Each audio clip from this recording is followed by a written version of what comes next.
আমি একা এত আওয়াজ দিলাম, আপনারা সবাই মিলে আমার কাছেও আসতে পারলেন। ক্ষুধা লাগছে সবার? এই খেতে লাগছে আপনাদের? গলায় জোর নেই কেন? আসসালামু আলাইকুম ওয়া রাহমাতুল্লাহ। আপনারা রাগ করেছেন আমার উপরে? মনে হচ্ছে তো।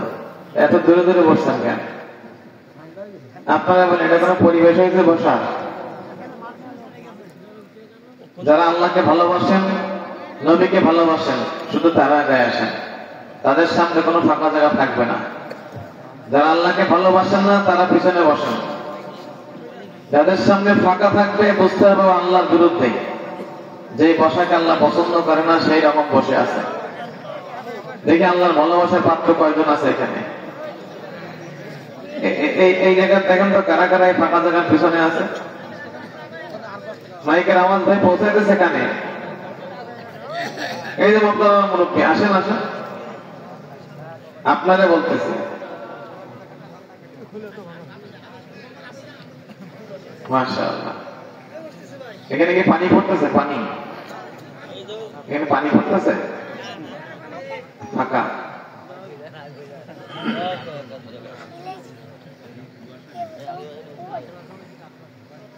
আলহামদুলিল্লাহ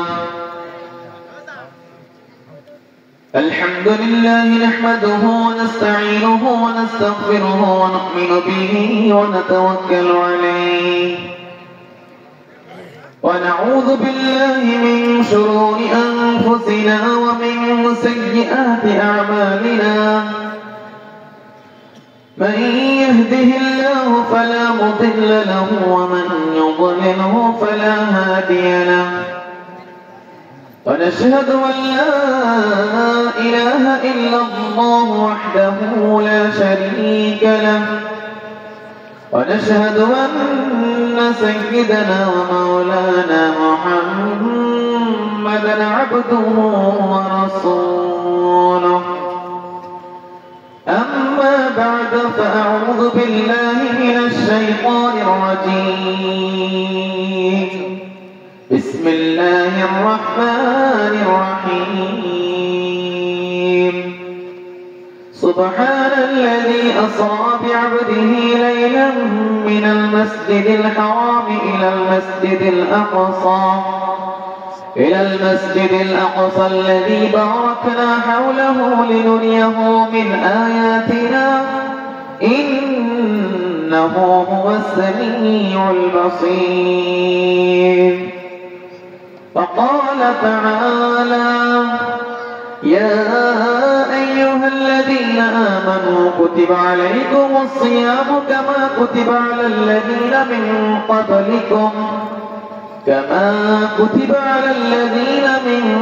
قبلكم لعلكم تتقون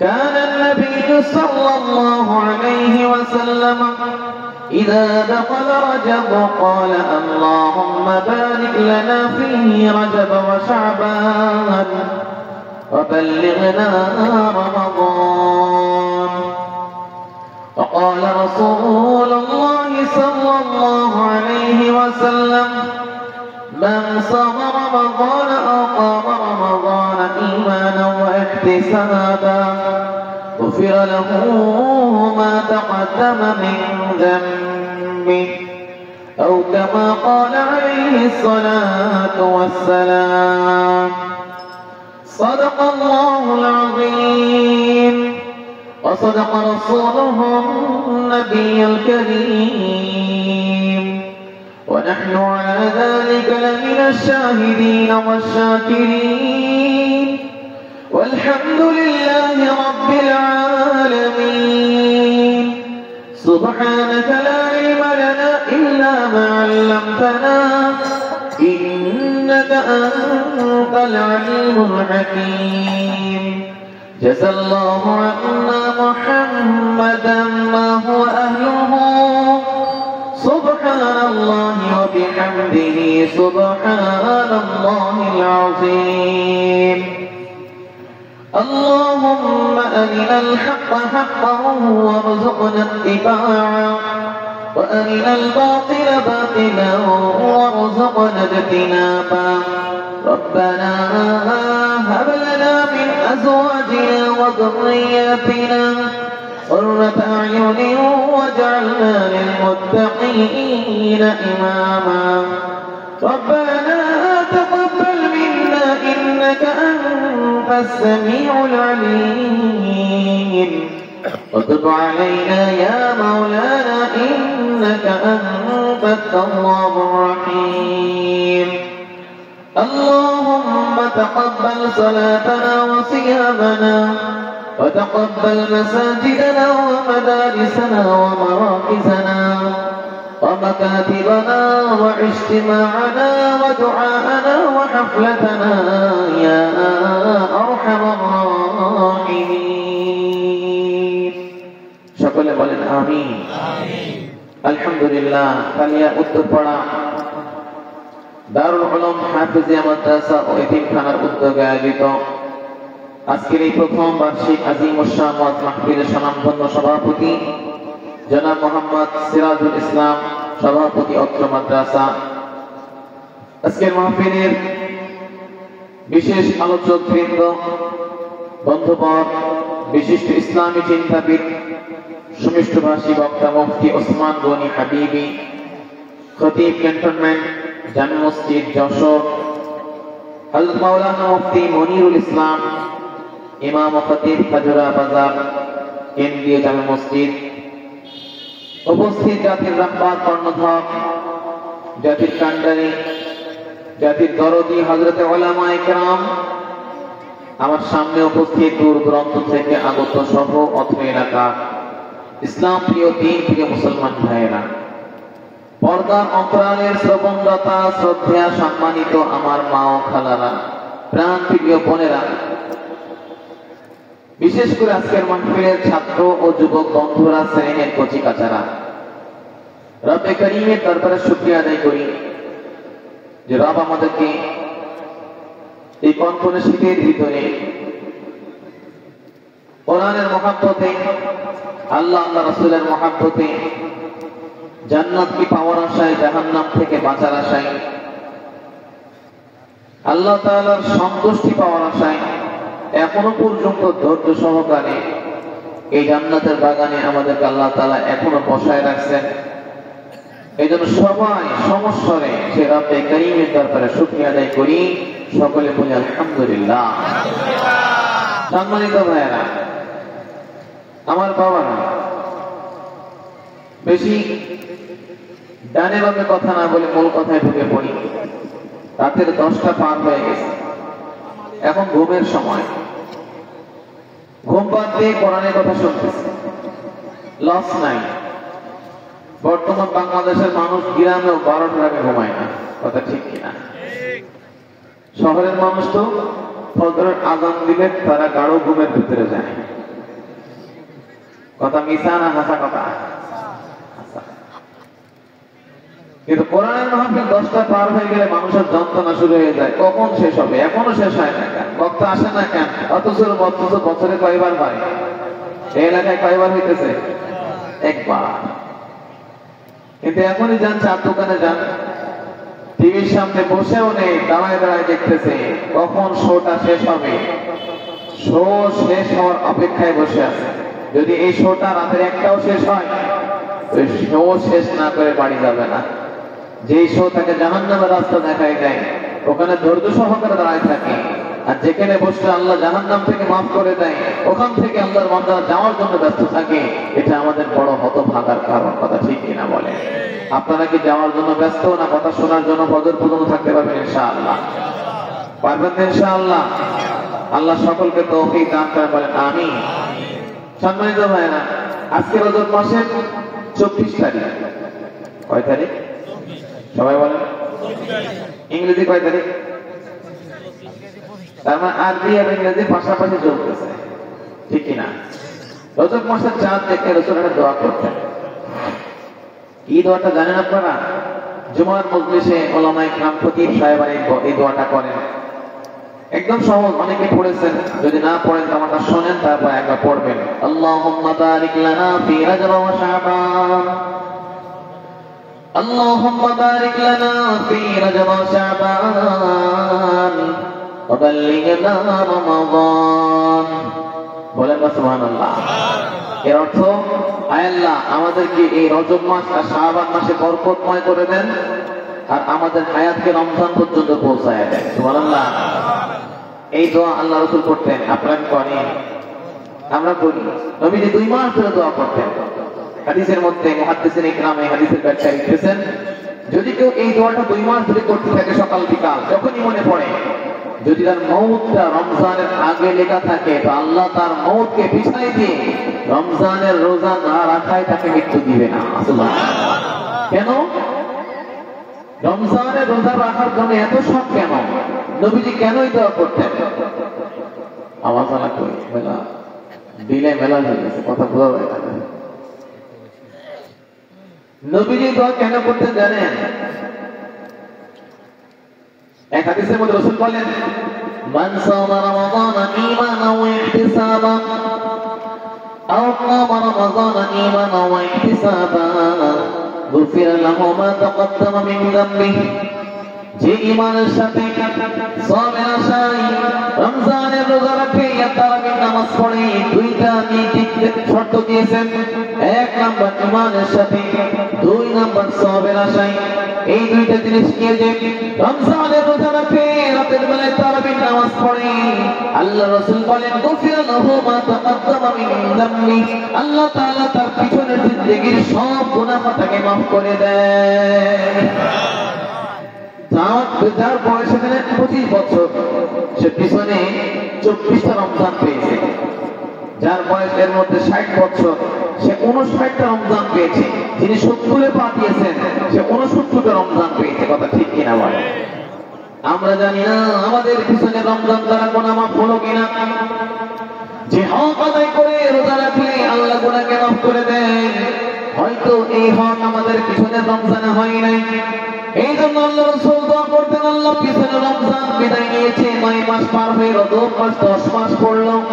যখন এই 10 মাসের মধ্যে মাওলা আমাদের হায়াত দাও নাই, মৃত্যু আমাদেরকে দাও নাই, তাহলে ওই রমজান দেখা যায় এই মাসের 2 মাসের মধ্যে আর আমাদেরকে মৃত্যু দিও না, এই 2 মাস বরকতময় করে দাও আর আমাদের হায়াতটাকে রমজান পর্যন্ত পৌঁছায় দাও, যাতে রমজানের হক আদায় করে রোজা রেখে তোমার কাছ থেকে তোর পিছনের গুনাহ মাফ করাইতে পারি। ঠিক কিনা বলে? হায়াত চাওয়ার উদ্দেশ্য দেখেন। এজন্য এখন থেকে দোয়া করবেন।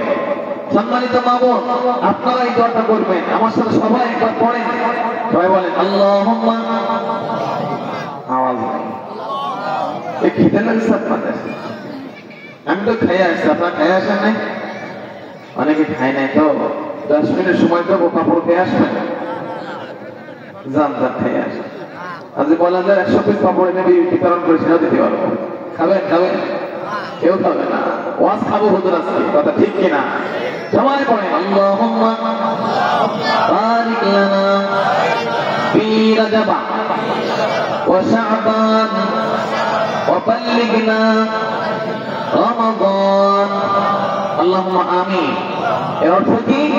আল্লাহ আমাদের এই রজব আর শাবানটাকে বরকতময় করে দেন আর আমাদের হায়াতটাকে রমজান পর্যন্ত পৌঁছায় দেন। আল্লাহুম্মা আমিন।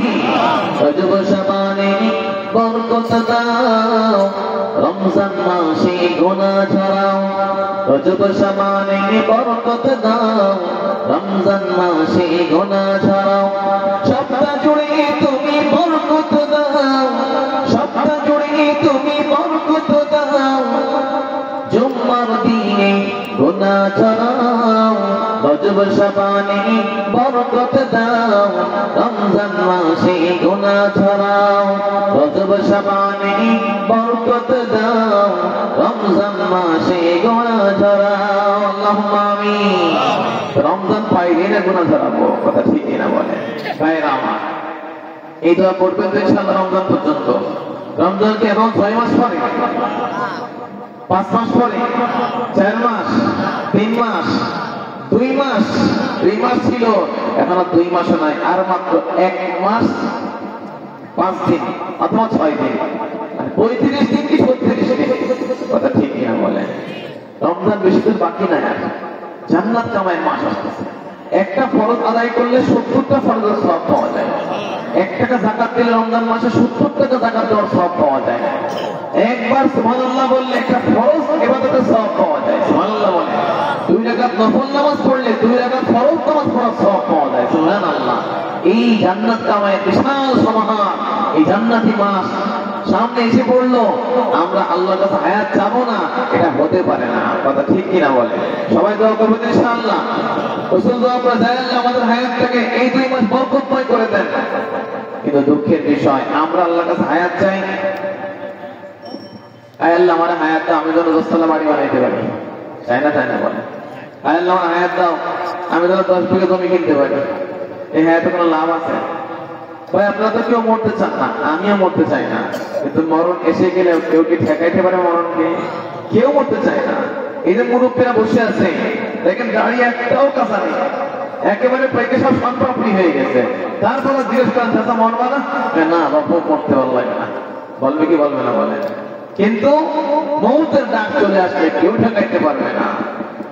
মাইকে আজকে তার ঘোষণা, কালকে আপনার ঘোষণা হতে পারে কি পারে না? এই ভাই দিলে একটু কমায় দেন, ড্রপ খাচ্ছে বেশি। মাইক আজকে তার ঘোষণা হচ্ছে, কালকে আপনারটা হতে পারবে কি পারবে না বলে? এই জন্য এই ঘোষণাটা আসার আগেই আমাদেরকে কবরের সামানা দোয়াটা দরকার আছে না নাই বলে? হ্যাঁ, কালকে থেকে না আজকে থেকে? কথা পায় না। আজকে থেকে না এখন থেকে? জোরে বলেন। একদিন তোমার নাম মসজিদে কবে এলাম, একদিন তোমার নাম মসজিদে কবে এলাম। তৈরি থেকো তৈরি রেখো কবরের মাল সামান, একদিন তোমার নাম মসজিদে কবে এলাম, একদিন তোমার নাম মসজিদে কবে এলাম। কথা ঠিক কিনা বলে? হতে পারে কি পারে না বলেন? এই জন্য আল্লাহ হায়াত চেয়েছেন, ওই হায়াত যে হায়াতের মধ্যে নামাজ আছে, যে হায়াতের মধ্যে নামাজ নাই সেই হায়াত কোন হায়াত না। আল্লাহর তো জিন্দেগি, যে জিন্দেগির মধ্যে কোনো বন্দগি নাই, ওই জিন্দেগি কোনো জিন্দেগি নয়। যেই চোখে আল্লাহর ভয়তে পানি আসে না, ওই চোখ কোনো চোখ নয়। যেই জবানের মধ্যে আল্লাহর কোরআনের তেলাওয়াত হয় না, আল্লাহর জিকির আসে না, ওই জবান কোনো জবান নয়। যেই দিলের মধ্যে আল্লাহর মহব্বত নাই, সেই দিল কোনো দিল নাই। যেই দিলের মধ্যে দুনিয়ার মহব্বত, যেই দিলের মধ্যে দুনিয়ার টাকা জমির মহব্বত, 10 তলা 5 তলা টাকা পয়সা গাড়ি বাড়ি নারীর মহব্বত, ওই দিল কোনো দিল নাই। বরং দিল তাকেই বলা হয় যে দিলের মধ্যে একমাত্র আল্লাহ ছাড়া কারোর কোনো জায়গা নাই। কথা ঠিক কিনা বলে? এক মানুষ দৌড়াইতেছে, ভাই দৌড়াচ্ছে, ছেলের কাছে যাইতেছে, ছেলের কাছে গিয়ে বলতেছে যে তোর চাচা রাসূল হায়াত চেয়েছেন, বরকতের হায়াত। আর ওই লোক ছেলেকে বলে তোর চাচা শুনলাম জায়গাটা বেচবে কয়টুক? 10 শতক জায়গা। তা আমি কিনতে গেলে কয় আজ না কাল, আবার কিনতে গেলাম আজ না কাল, আবার এখন বলে বেচবে না। এই যে লোকাল বাসের মধ্যে ঠেলাঠেলি করতেছে, তোর চাচার মনের উদ্দেশ্য কিন্তু চাচারে গিয়ে বল যদি জায়গাটা বেচে তাহলে আমি কিনে ওই জায়গাটা এই বাড়ির সাথে লাগাই দিয়ে বেশ একটা পরিবেশ করে যদি মরতে পারি, তাহলে কবরে গিয়ে মরেও শান্তি পাবো। দেখেন এই লোকটা বেঁচে রেখেছেন 10 শতক জায়গা কেনার জন্য। এর বাঁচার উদ্দেশ্য কি 10 শতক জায়গা? এটা কোনো বাঁচার উদ্দেশ্য হইল? কথা বল না কেন? বাবা 7টা মেয়ে 6টা বিয়ে হয়ে গেছে, শেষ মেয়েটা বাকি আছে, বয়সটা 16 কি 17 বছর। এখন মসজিদের ইমাম সাহেবের কাছে গিয়ে বলতেছেন হুজুর দোয়া করেন আল্লাহ যেন আমার এই ছোট মেয়েটার একটা পাত্র সুপাত্রের ব্যবস্থা করে দেয়। এত ব্যস্ত কেন? হুজুর মেয়েটা বিয়ে দিয়ে যদি মরতে পারি তাহলে কবরে না মাটির তলে থাকে চৌকির তলে থাকে, ওটা দেখার দরকার নাই, মরে শান্তি পাইতাম। এই লোকটা বেঁচে গেছে শুধুমাত্র মেয়েটা বিয়ে দিয়ে আসবে। এই জন্য আপনারা বেঁচে রয়েছেন, এই 10 শতক জায়গা কিনবেন। কথা নাই না, মেয়েটা বিয়ে দেওয়ার জন্য বেঁচে রয়েছেন। কথা কম না কেন? একবার ভূত সেই ভূত বলছে এই মেয়ে এত হুজুর সময় দৌড় কেন? এক হুজুর জিজ্ঞেস করেছে, বলে হুজুর কথা কর টাইম নেই কেন? ছেলের বউ দেখতে দেখতেছে, কে দেবো ছেলে ছেলে বিয়ে দেবেন তা আপনি আস্তে আস্তে যান, এরা হুজুর সময় কথা দৌড় কেন? আব্বা হাসপাতালের বেডে পড়ে আছে, অসুস্থ হয়ে বেহুশ হয়ে পড়ে আছে, যখনই হুঁশটা ফেরে তখনই বলতেছে না, আরে পুতার বউটা দেখতে পারলাম না, পুতার বউটা না দেখে মরে যাবো। হ্যাঁ, এই জন্য দ্রুত ছেলেটা বিয়ে দিতে পারলে আমার আব্বা মানে ছেলের দাদা আমার ছেলের মানে পুতার বউটা দেখে মরতে পারবে। দেখে মনে হচ্ছে এমন একটা অবস্থা, ওই বুড়োর বউ শনিবারে হওয়ার কথা ছিল, শুধুমাত্র পুতার বউ না দেখে মরবে না, তাই এখনো বেঁচে গেছে। এই ভাই, এটা কোন বাঁচার কোন উদ্দেশ্য হলো? এটা মনে কবরে প্রশ্ন করবে, মা এসমো ভূতা, বউ ভূতার বউ, তোমার ভূতার বউয়ের নাম কি? আল্লাহ কে কবর জিজ্ঞেস করেন, কথা কান না কেন? মানে তো সবাই দিলেন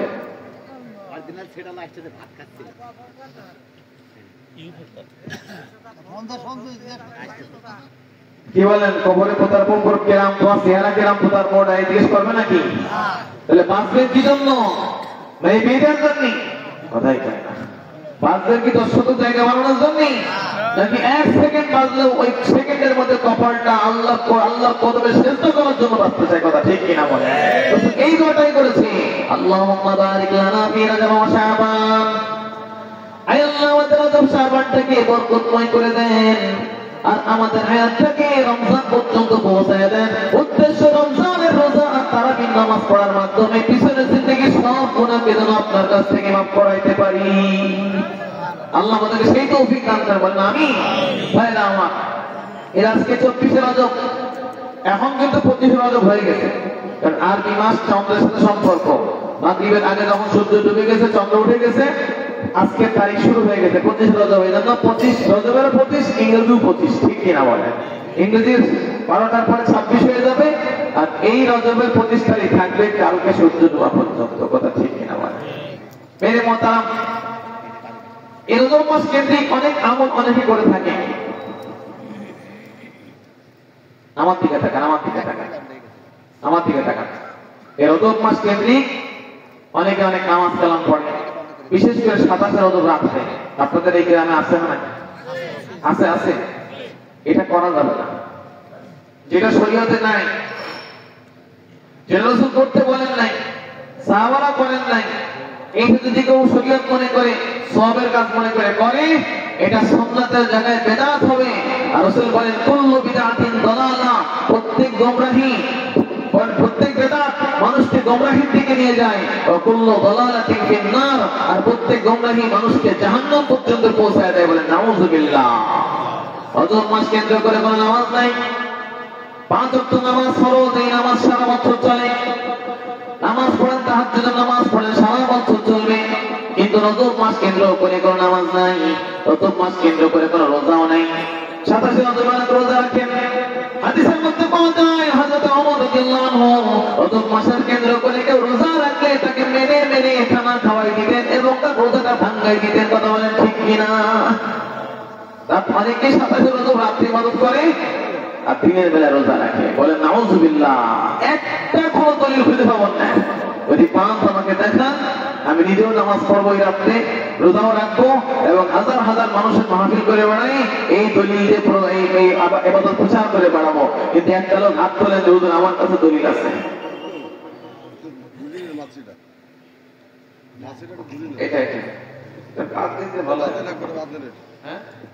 এবার দাওয়াত একেবারে চলে গেল।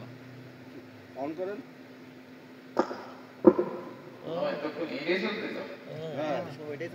ছোট ভাইকে চলছিল। মাশাআল্লাহ। এবার কথা বোঝা যায় তো? হ্যাঁ। এটা অফ করে দিয়েছেন এবার? ঠিক আছে। ভাইরা আমার, তাহলে বলেন রজব কেন্দ্র করে কোন রোজা আছে? বুঝেন না মনে কথা। রজব মাস, রমজান মাসে কোন রোজা আছে? আছে। রজব মাসে কোন রোজা আছে? নেই। রজব মাসে কোন নামাজ আছে রজব কেন্দ্র করে? নাই। এমনি প্রতিদিন নামাজ 5 ওয়াক্ত পড়তেছেন, ওই নামাজ পড়েন। নফল নামাজ আমি 1000 রাকাত পড়ব, কোনো অসুবিধা নাই। কিন্তু রজব মাস উপলক্ষে 2 রাকাত নামাজ পড়বেন, এই নামাজ আপনাকে জাহান্নামে নিয়ে যাবে। কথা ঠিক কি না বলে? ভাইরা আমার, এজন্য সম্মানিত মায়েরা, অনেকে বলে আমার বাপ দাদারা পড়েছে, আমার দাদিরা পড়তো, বাপ দাদারা পড়তো, এটা কোনো দলিল? কথা বলেন। আমাদের দলিল আল্লাহর কোরআন আর নবীর হাদিস। কথা ঠিক কিনা বলে? এই জন্য ভাইরা আমার, এমনি সারা রাত নামাজ পড়েন, কোনো অসুবিধা নেই। সারাদিন প্রতিদিন রোজা রাখেন, তাতে কোনো অসুবিধা নাই, কিন্তু রজবকে কেন্দ্র করে এই মাসে রোজা রাখবেন এমন কোন প্রমাণ আল্লাহর কোরআনে নবীর হাদিসের মধ্যে কোথাও কোনো পাওয়া যায় না। তবে এই মাসের মধ্যে আল্লাহ রাসূল মেরাজে গেছেন, এটাও চূড়ান্ত মতামত নয়। 16-17 খান মতামত পাওয়া যায়। কোন মতামতে এই রজব মাসে গেছে, কোন বর্ণনায় অন্য মাসে গেছে। এই জন্য এই মাসকে কেন্দ্র করে কোন মেরাজ হয়েছে এরকম কোন প্রমাণ যুক্তিসঙ্গত ভাবে পাওয়া যায় না। এই জন্য তবে রাসূল মেরাজে গেলেন, আবার 7 আসমান ঘুরে আরশ কুরসি লৌহ কলম সব থেকে দুনিয়াতে ফিরে আসলেন। এই যে গেলেন আর যে ফিরে আসলেন, কি কি দেখলেন, এটার মধ্যে আমাদের কি শিক্ষণীয়, এটাই হলো আজকের মাহফিলের আলোচ্য বিষয়। ঠিক কিনা বলেন? কি জন্য গেলেন রাসূল? সংক্ষেপে বলবো আপনাদেরকে, লম্বা কথা বললে কাজ হবে না, অল্প কথা বলবো, বাড়িতে নিয়ে যাবেন, আমল করতে থাকবেন। হতে পারে আজকের মাহফিলটা পুরা খালিয়া সহ এই খাতরা এলাকার জন্য হেদায়েতের কারণ হয়ে যেতে পারে। পারে কি পারে না বলেন? এই জন্য শুনবেন তো মনোযোগ সহকারে। আল্লাহর নবী মেরাজে যখন যাচ্ছেন, গেলেন, ঘুরে আসলেন, কাহিনী পরে বলি। যখন রাত্রেবেলায় মেরাজ করে সকালবেলা এসে আবু জাহেল উতবা সাহেব এদের কাছে বলতেছেন, আমি এক রাতের মধ্যে 7 আসমান পাড়ি দিয়েছি, মক্কা থেকে বাইতুল মুকাদ্দাস গিয়েছি। বাইতুল মুকাদ্দাস চেনেন আপনারা? কথা কান না কেন? ওই যে ফিলিস্তিনে মসজিদ আকসা, ওইটাকে বাইতুল মুকাদ্দাস বলা হয়। কথা ঠিক কিনা বলে? আল্লাহ নাই বলেন মক্কার নাম মসজিদকে মসজিদে হারাম বলে, মদিনার মসজিদকে মসজিদ নববী বলে, আর ফিলিস্তিনের ওই মসজিদটাকে মসজিদে আকসা বলা হয়। মক্কার মসজিদের মধ্যে কেউ 2 রাকাত নামাজ পড়লে, এক নামাজ পড়লে আল্লাহ 1 লক্ষ নামাজের সওয়াব দিয়ে দেয়। মদিনার মসজিদে 2 রাকাত নামাজ পড়লে আল্লাহ এক নামাজে 1000, কোন বর্ণনায় 50,000 রাকাতের সওয়াব দিয়ে দেয়। আর কেউ ফিলিস্তিনের মসজিদে আকসায় নামাজ পড়লে এক নামাজে আল্লাহ তার আমল নামায় 500 রাকাতের সওয়াব দিয়ে দেয়। আর যদি কেউ ঘর থেকে ওযু করে মসজিদে এসে জামাতের সাথে নামাজ পড়ে, রাসূল বলেন আল্লাহ তার আমল নামায় এক নামাজে 27 নামাজের সওয়াব দিয়ে দেয়।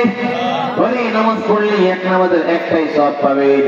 কষ্ট করে যদি মসজিদে আসতে পারেন, ইমামের পিছনে জামাতের সাথে আদায় করতে পারেন, আল্লাহ এই আসার কারণে, জামাতের সম্মানের কারণে আপনার এক নামাজেই 27 নামাজের সওয়াব দিয়ে দিবে।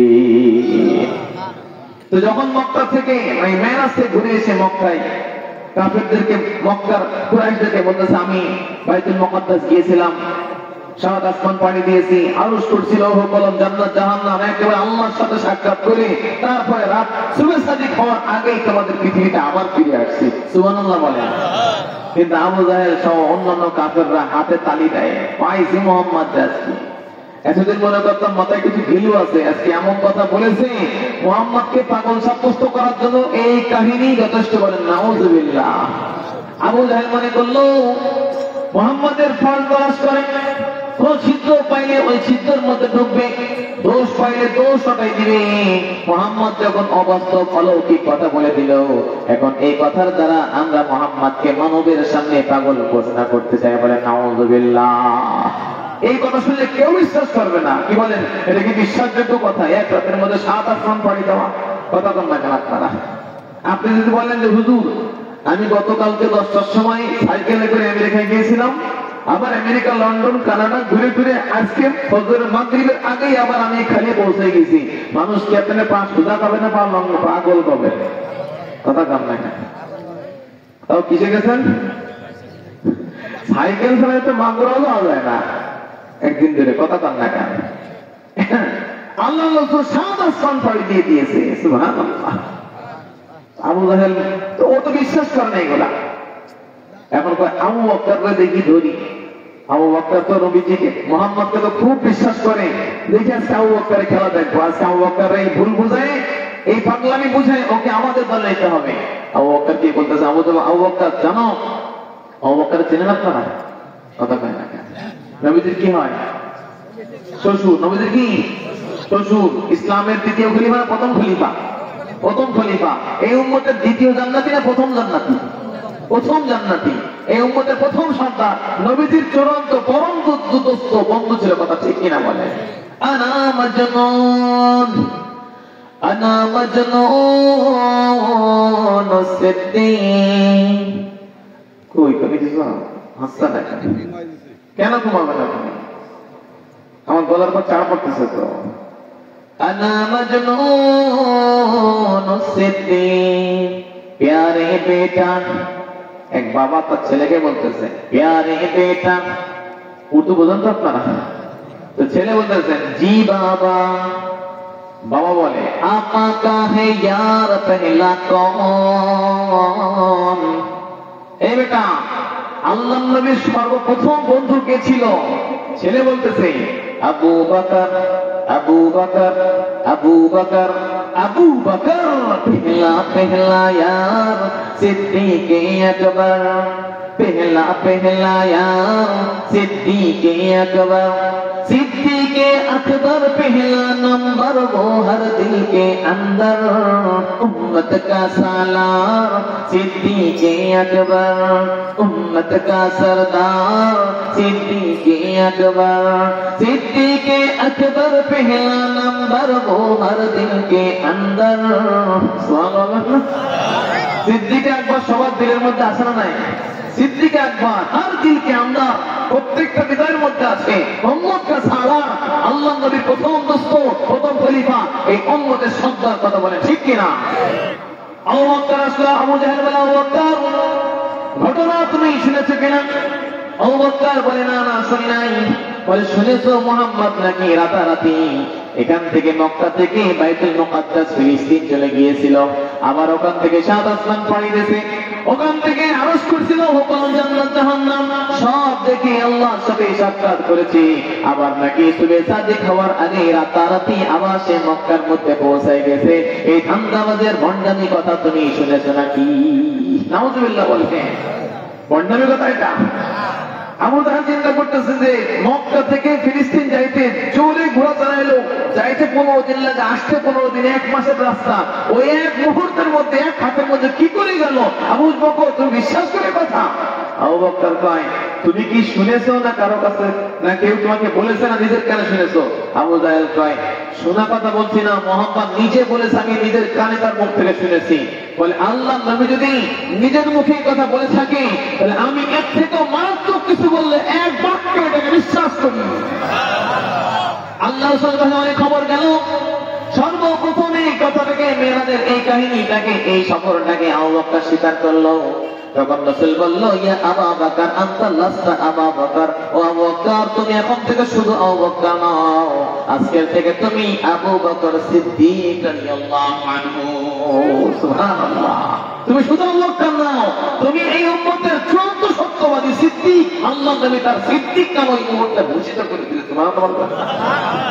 ভাইরা আমার, উম্মতের মধ্যে আবু বকর সিদ্দিক আর নবীদের মধ্যে এক সিদ্দিক আছে, আছে না নাই বলেন?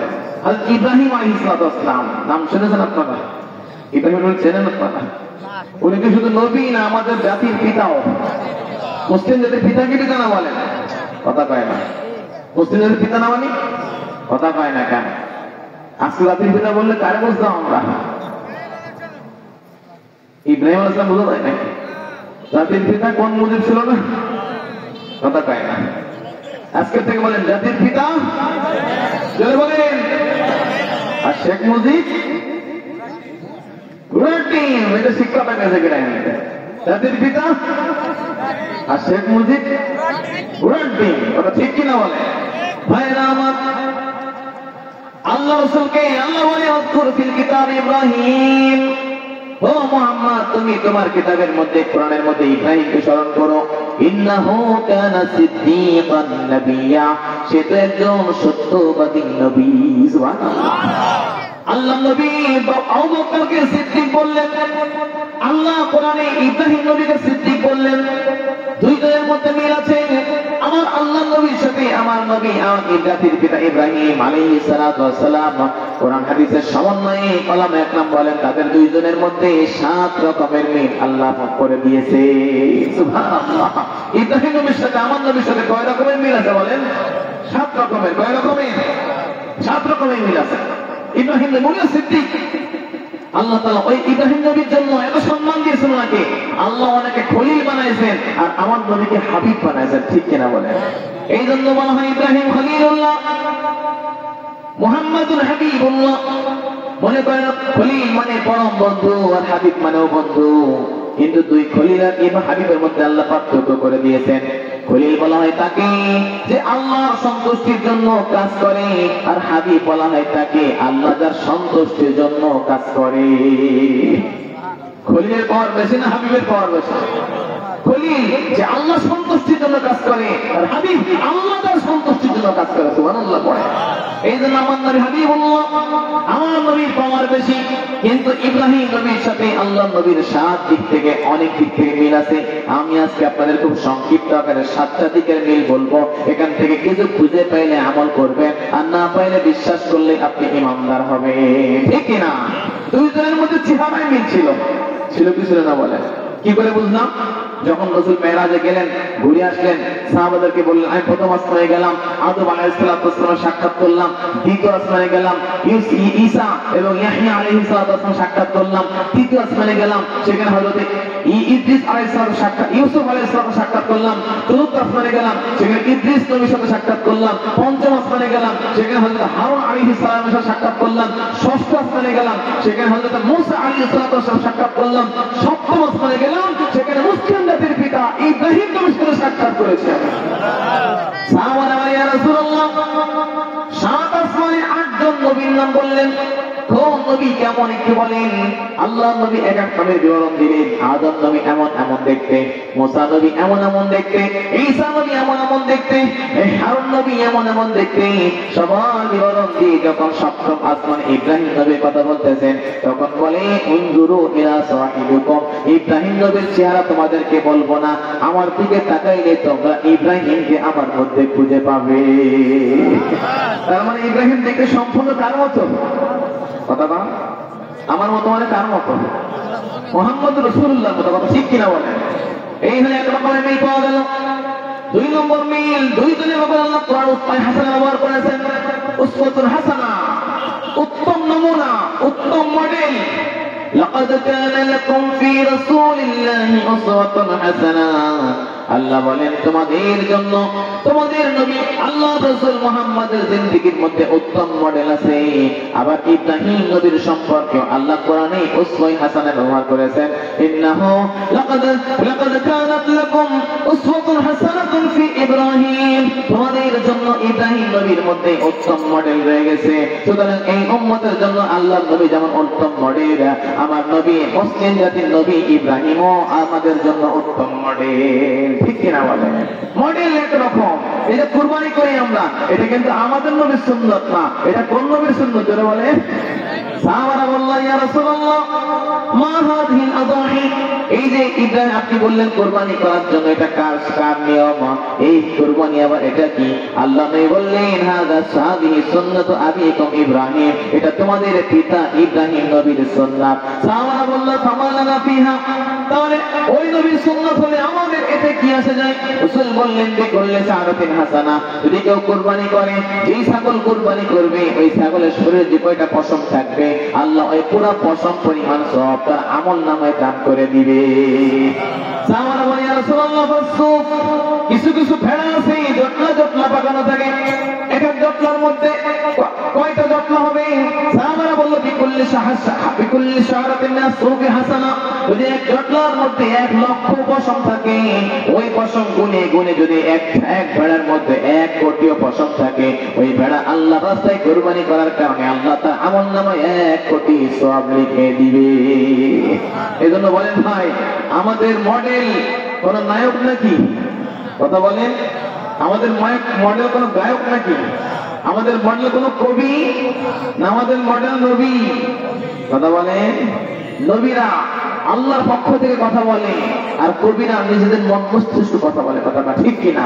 কবিরা বলে এইটা একরকম, বিজ্ঞান একজন একরকম, এটা আর একরকম, কেউ বলে ওটা আর একরকম। কিন্তু আল্লাহ নবীরা এরকম উল্টো পাল্টা কেউ কথা বলেছেন? ওনারা যার পক্ষ থেকে কথা বলেন তার নাম কি? যে হিরো মিস্টার কথা বলে সেটা মিস্টার কার? বলেন কোন নবী বলেছেন আল্লাহ এক, এমন কোথাও পাওয়া যায় না। ভিন্ন নবী বলে ওই নবীর কথা বাদ দাও আল্লাহ 2, আর একজন এসে বলে বাদ দাও আল্লাহ বলে কেউ নাই। এমন কোন বিধানন্দের কথা কোন নবী বলেন নাই। সকল নবীর কথা একটাই, লা ইলাহা ইল্লাল্লাহ, আল্লাহ ছাড়া কোন মাবুদ নাই। এজন্য যারা নবীকে বাদ দিয়ে কোন নায়ককে মডেল বানাবে, নায়কের মতো চুল, নায়কের মতো দাড়ি, নায়কের মতো পোশাক, ইসলামকে বাদ দিয়ে ভিন্ন ধর্মের মতো কোন সুন্নত কায়েম করবে, ভিন্ন ধর্মের কোন জাতিদের কোন নিজেদের ভিতরে কোন কৃষ্টি কালচার কায়েম করে নিবে, রাসূল বলে ফামান তাসাদদাকা বিকওমিন ফাহুয়া মিনহুম, যে যেই জাতি বেশভূষা নিজেদের ভিতরে আনবে, কিয়ামতের ময়দানটা আল্লাহ ওই জাতির সাথেই তাকে ওর হাসর করে দেবে বলে নাউযুবিল্লাহ। এই জন্য আমাদের মাথা থেকে পা পর্যন্ত নবী নবী হওয়া লাগবে, আমাদের সংসার থেকে সংসার পর্যন্ত নবী নবী হওয়া লাগবে, যে ব্যবসা করে তার ব্যবসা নবীর মতো হওয়া লাগবে। নবী যেই তরিকায় ব্যবসা করেছেন বা যেমন ভাবে করতে বলেছেন আমাদেরকে তেমন ভাবে ব্যবসা করা লাগবে। নবী যেই তরিকায় চাষবাস করেছেন বা যেমন ভাবে করতে বলেছেন আমাদেরকে সেই তরিকায় চাষবাস করা লাগবে। নবী যেই তরিকায় গবাদি পশু লালন পালন করতে বলেছেন, যেই তরিকায় হাঁস মুরগি লালন পালন করতে বলেছেন, নিজে করেছেন বা করতে বলেছেন, আমাদেরকে সেই তরিকায় করলে আমাদের দুনিয়ার কাজগুলাকে আল্লাহ তাআলা দ্বীনের কাজ বলে কবুল করে নিবে। এজন্য মুসলমানের জিন্দেগি 24 ঘন্টায় বন্দেগী হওয়া চায়। কথা ঠিক কিনা? অনেকে বলে নামাজ বন্দেগী, দিন, রোজা, হজ, যাকাত, কিন্তু না, ব্যবসা বাণিজ্য, চাকরি বাকরি, ক্ষেত খামার, এগুলা কি দুনিয়ার কাজ কিনা বলেন? ব্যবসা বাণিজ্য, চাকরি বাকরি, ক্ষেত খামার, এটা কি দিনের কাজ না দুনিয়ার কাজ? কিন্তু কেউ এই দুনিয়ার কাজটাকে যদি নবীর সুন্নতকে মেনে করতে পারে, আল্লাহ তার দুনিয়াটাকেও দিন বানায় দেবে। আর যদি কেউ দিনের কাছ থেকে দুনিয়া কামানোর উদ্দেশ্য করে, আল্লাহ তার দিনদারি থেকেও দুনিয়াদার বানায় দেবে বলেন নাউযুবিল্লাহ। এই জন্য ভাইরা আমার, গরু পালন করবেন, সেখানে নবীর হেদায়েত আছে, সুন্নাত আছে। সংসার করবেন, কেমন করে করবেন নবীর হাদিসের মধ্যে পাওয়া যায়। নবী কেমন সংসার করেছেন খুঁজে খুঁজে বের করে পালন করবেন। যদি সংসারটাকে নবীর সংসারের মতো বানাইতে পারেন, তাহলে বিবির মুখে এক লোকমা স্বামী যদি তুলে দেয়, রাসূল বলেন একটা লোকমা বিবির মুখে তুলে দিলে আল্লাহ ওই স্বামীর আমল নামায় একটা সদকার নেকি দান করে দেয়। তবে খাওয়াইতে হবে সুন্নাত তরিকায়, আল্লাহ সন্তুষ্টির উদ্দেশ্যে। কিন্তু যদি গার্লফ্রেন্ড বয়ফ্রেন্ডে খাওয়াই দেয় আর বয়ফ্রেন্ড গার্লফ্রেন্ডে খাওয়াই দেয়, সওয়াব হবে না কবিরা গুনাহ হবে? এই জন্য আমাদের মডেল কোন কবি নয়, আমাদের মডেল সব নবী। কথা বলে ঠিক কিনা? 3 নম্বর মিল হলো আল্লাহ তাআলা লক্ষাধিক নবী দুনিয়াতে পাঠাইছেন, তার মধ্যে বড় বড় নবী হলো 5 জন। এই যে আমরা বলি উনি হলেন ছোট হুজুর, বড় হুজুর। আমাদের নবীদের মধ্যে ছোট নবী, মেজর নবী, বড় নবী আছে। সব থেকে বড় 5 জন নবী বানাইছেন, এই ইব্রাহিম নবী আর আমাদের নবী মুহাম্মদ। এই 2 জনকেও আল্লাহ ওই 5 জনের মধ্যে কবুল করে নিয়েছেন। উলুল আজমি মিনার রাসূল বলা হয়, যাদেরকে উলুল আজমি মিনার রাসূল বলা হয়। রাসূলদের মধ্যে সব থেকে বড় বড় নবী ওনারা।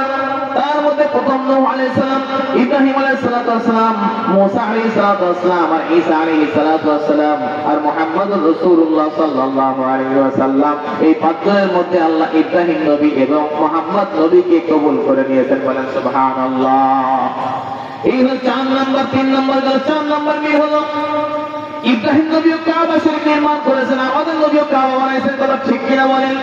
ইব্রাহিম নবীও কাবা বানাইছেন, জওয়ানকালে বানাইছেন, যখন তখন পুত্র ইসমাইলকে নিয়ে কাবা বানাইছেন। ওইখানে কাবা বানানোর কারণে একটা দোয়া করেছিলেন, ওই দোয়ার ফসলে আল্লাহ তাআলা আপনাকে আমাকে মুহাম্মাদের উম্মত করে দুনিয়াতে পাঠাইছে। সুবহানাল্লাহ। তোমরা আমাকে নিয়ে গর্ব করো, আমি তো ইব্রাহিম নবীর দাওয়াতের ফসল। ইব্রাহিম দোয়া করেছিল, দোয়ার ফসল। ইব্রাহিম দোয়া না করলে আমি মুহাম্মদের দুনিয়াতে দেখা পাওয়া যায়। কথা বলেন ঠিক কিনা? ভাইরা আমার, আল্লাহ নবীও কাবা বানাইছেন, ইব্রাহিম নবীও কাবা বানাইছেন। নবী বাচ্চা কালে একবার কাবা সংস্কারের কাজ করেছিলেন, আবার যৌবনকালেও করেছিলেন। বাচ্চা যখন 9-10 বছর বয়স নবী, তখন কাবা নির্মাণ করেন। ইব্রাহিম নবী শিশুপুত্র ইসমাইলকে কাবা নির্মাণ করেন। কাবা ঘরের নির্মাণের দিক থেকে 2 জনেই 2 কাবার রাজমিস্ত্রি হয়ে যায়। ওই সেই জামানায় ইব্রাহিম নবী কাবা ঘরের রাজমিস্ত্রি, আর আমাদের এই শেষ জামানায় আমার নবী কাবা ঘরের রাজমিস্ত্রি। সুবহানাল্লাহ বলেন। অনেক মিস্ত্রি খুশি হয়ে গেছে, তাহলে আমার নেমুর রাজমিস্ত্রি কাজ করেছে। সুবহানাল্লাহ বলেন না? ভাইরা আমার, ছোট্টবেলায় 10 বছর বয়স, এই 8-10 বছরের বয়সের বাচ্চারা তো কি করে, ছেলের বাচ্চারা লুঙ্গি খুলে পুকুরে ঝাঁপ দিয়ে দেয়, করেন না? ছাপাই ছাপাই চোখ মুখ লাল করে একেবারে তারপরে বাড়ি যায়। আপনারা করেন নাই কেন? বিশ্বাসের সব কথা। তো সবাই ঘাটে করে পাথর নিয়ে নিয়ে কাবাঘর বানাচ্ছে, সিমেন্ট বালিতে করতেছে না, চুন সুরকি সেই জামানে কি ছিল জানি না। তো এরম সব লুঙ্গি খুলে এরম ভাস করে এই কাপের পরে দিয়ে এখানে পাথর নিচ্ছে, সবাই নিচ্ছে। মোহাম্মদের শরীরে কোনো লুঙ্গি খোলাখুলি নাই, আল্লাহ তাআলা মোহাম্মদকে লুঙ্গি পরায় রাখছে। সুবহানাল্লাহ বলে। মোহাম্মদ লুঙ্গি খোলে না কেন? মোহাম্মদেরকে লজ্জার এই দৌলত কে দান করেছেন? কিন্তু মোহাম্মদের ভিতরে লজ্জা ছিল, আজকে আমাদের মধ্যে লজ্জা নাই। কথা ঠিক কিনা বলে? মোহাম্মদ লজ্জা করতো, লজ্জার ভয়, লজ্জার কারণে লুঙ্গি খুলতো না। আর আমরা এত বেহায়া, এক ঘরের মধ্যে, এক টিভির মধ্যে মা বাবা, ছেলে মেয়ে, ভাই বোন, দাদা দাদি, নানা নানি সবাই মিলে উলঙ্গ নারীর নাচ দেখতে থাকি। বলেন না নাউযুবিল্লাহ। এটা তো এই কালিয়া গ্রামে নাই মনে হয়, আছে নাকি? না আব্বা এক সময় দেখে, মা এক সময় দেখে, ছেলে আর এক সময় দেখে। সুবহানাল্লাহ বলেন না? আচ্ছা সুবহানাল্লাহ কয়। তাহলে আমাদের কি লজ্জা শরম আছে বলেন? কথা কেন রাখেন? বাপে 10 বছর মেরে নিয়ে মোবাইলের মধ্যে কি নর্তকীর নাচ দেখতেছে, সিনেমা দেখতেছে। নাউযুবিল্লাহ বলেন না? এই বাবাই মেয়েরে বেহায়া বানিয়ে দিতে। কথা ঠিক কিনা? আল্লাহ নবী এরকম বেহায়া ছিলেন না। নবী বলেন ইযা লাম তাস্তাহি ফাসনা' মা শি'তা। যখন তোমার লজ্জা হয় না তখন তোমার যা মন চায় তাই করো। এইজন্য আমরা অবলীলায় যত গুনাহ কাজ করতেছি, এটা আমাদের লজ্জা না থাকার দলিল। কথা বলেন ঠিক কিনা? যখন সবাই ল্যাংটা হয়ে কাবাঘরের পাথর বয়ে বেড়াচ্ছে, তো আল্লাহ নবী পরনে লুঙ্গি পরা ছিল। আবু তালেব বলে ভাতিজা, ভাতিজা দিয়ে আসো, সবাই লুঙ্গি খুলেছে, তুমিও খুলে ফেলো। বলে না চাচা, খুলবো না, লজ্জা পাইতেছে। তো টান মেরে খুলতে গেছে। যখন মোহাম্মদ বুঝতে পেরেছে টান মেরে খুলতে গেছে, তখন বেহুশে পড়ে গেছে। এখন বলেন বাচ্চা বেহুশ হয়ে গেলে তার লুঙ্গি খুলবে না, টানাটানি করবে তার জান নিয়ে? কথা কম না কেন? আল্লাহ তাকে ওই মুহূর্তে বেহুশ বানাই দিয়ে তার ইজ্জতের হেফাজত করেছে। সুবহানাল্লাহ বলে। আমাদের আমেনা, এই হালিমাতুস সাদিয়া, তিনি শিশুকালে মা আল্লাহ নবীকে দুধ পান করাইছিলেন 5 বছর। 2 বছর পান করাইছেন, পরে বাড়ি নিয়ে গেছে। বরকত দিতে মন চায় না মার কাছে, আবার ভুলাই ভালাই আমার নিয়ে এসছেন। মোট 5 বছর দুধ পান করাইছেন। এই হালিমা বলতেছেন এই মুহাম্মদকে আমি 5 বছর দুধ পান করাইছি, 5 বছর লালন পালন করেছি। 2 বছর দুধ পান আর 3 বছর লালন পালন করেছে। বলে এই 5 বছরের মধ্যে মুহাম্মদ কখনো কোনোদিন ক্ষুধা লাগলেও কাঁদতো না, আঘাত লাগলেও কাঁদতো না। কিন্তু লজ্জাস্থানে কাপড়টা সরে গেলে মুহাম্মদ চিৎকার করে কান্না শুরু করে দিত। সুবহানাল্লাহ বলে। এটাকে বেজার কারণ না লজ্জার কারণ? কথা বলেন না ভাইরা আমার। এই দিক থেকে আল্লাহ নবী ও কাবাঘরের নির্মাতা ইব্রাহিম নবী ও কাবাঘরের নির্মাণ করেছেন। 2 দিক থেকে মিল পাওয়া যায়। 5 নম্বর মিল হলো এই দুইজনই দাওয়াতের কারণে দেশ ত্যাগ করে ভিন দেশের মধ্যে সফর করা লাগছে। কথা বলেন ঠিক কিনা? আল্লাহ নবী 53 বছর পর্যন্ত মক্কায় থাকেন। তারপরে টিকতে না পেরে কাফেরদের মধ্যে কষ্টের কারণে মক্কা ছেড়ে মদিনায় সফর করে চলে যান, শুধুমাত্র দ্বীনের কালেমাকে উজ্জ্বল করার জন্য, দ্বীনের কালেমাকে উদ্দীন করার জন্য। আমার সঙ্গে ভাইরা, পর্দার অন্তরাল মা বোন, আল্লাহ নবী যেমন হিজরত করে মক্কা থেকে মদিনায় চলে গিয়েছিলেন, ইব্রাহিম নবীও দ্বীনের কালেমাকে উদ্দীন করার জন্য ইরাকের বাবেল শহর ছেড়ে তিনি দুনিয়ার আনাচে কানাচে ঘুরে বেড়াইছেন। কথা ঠিক কিনা বলেন? এই ঘর ছাড়ার দিক থেকে এই দুইজনের মধ্যে মিল আছে না নাই বলেন? কত কম না কেন? এক পক্ষ আছে না, ঘর ছেড়ে বাড়ি ছেড়ে সব তাদের দেহ চলে গেছে। এটা কি দিনের জন্য গেছে না যান বাঁচানোর জন্য? কথা কম না কেন? আল্লাহ রাসূল কি দিনের যান বাঁচানোর জন্য না দিনের জন্য গেছেন? কথা বলেন ভাইরা আমার। 6 নম্বর মিল হলো আল্লাহ বলে ইন্নী হারামতুল মদিনা কামা হারামা ইব্রাহিম মক্কা। আমি মদিনার হেরেম শরীফের সীমানা নির্ধারণ করে দিয়েছি, আর আমার বাবা ইব্রাহিম নবী তিনি হেরে মক্কার হুদুদে হারাম বানাই দিয়েছে। সুবহানাল্লাহ। মক্কায় যখন যাবেন হজ করতে, যারা গেছেন তারা জানেন মক্কা শরীফে যাওয়ার আগে ভাই হেরেম শরীফের একটা সীমানা আছে, এটাকে হুদুদে হারাম বলা হয়। এই সীমানার মধ্যে কাউকে মারা, কাউকে কোনো কষ্ট দেওয়া, কোনো প্রাণী হত্যা করা, কোনো প্রাণীকে শিকার করা সম্পূর্ণ হারাম, শুধুমাত্র ওই জায়গার সম্মানের কারণে। সুবহানাল্লাহ। আল্লাহ রাসূল বলেন এই সীমানাটা মক্কার মধ্যে ইব্রাহিম নবী করে গেছেন, আর আমি মদিনায় যে মদিনার হেরেমের সীমানা আমি মুহাম্মদ করে দিয়েছি। সুবহানাল্লাহ বলেন। এই সীমানার মধ্যে কিচ্ছু করা যাবে না। কোন চোর যদি ওর মধ্যে ঢুকে পড়ে হারামের ভিতরে, তো পুলিশ তাকে গ্রেফতার করতে পারবে না, অ্যারেস্ট করতে পারবে না। যদি কিছু করতে হয় তাহলে তাকে ওখান থেকে ভুলাই ভুলাই নিয়ে এসে বাইরে এসে জুমা মার দিতে হবে, কিন্তু ভিতরে মারা যাবে না। সুবহানাল্লাহ। এক বাঘ সেই রাসূলের জামানায় হরিণকে কামড়াইতেছে। এখন তো মক্কা শহর বিশাল শহর, বিলাসবহুল, 10 তলা 20 তলা 50 তলা 100 তলা বিল্ডিং সেখানে আছে। এটা কি নবীর জামানায় ছিল না এখন আছে? নবীর জামানার সাথে কোনো মিল নেই এখন। থেকে সেখানে বাঘ, সিংহ, বিভিন্ন হরিণ সব দৌড়াদৌড়ি করতো।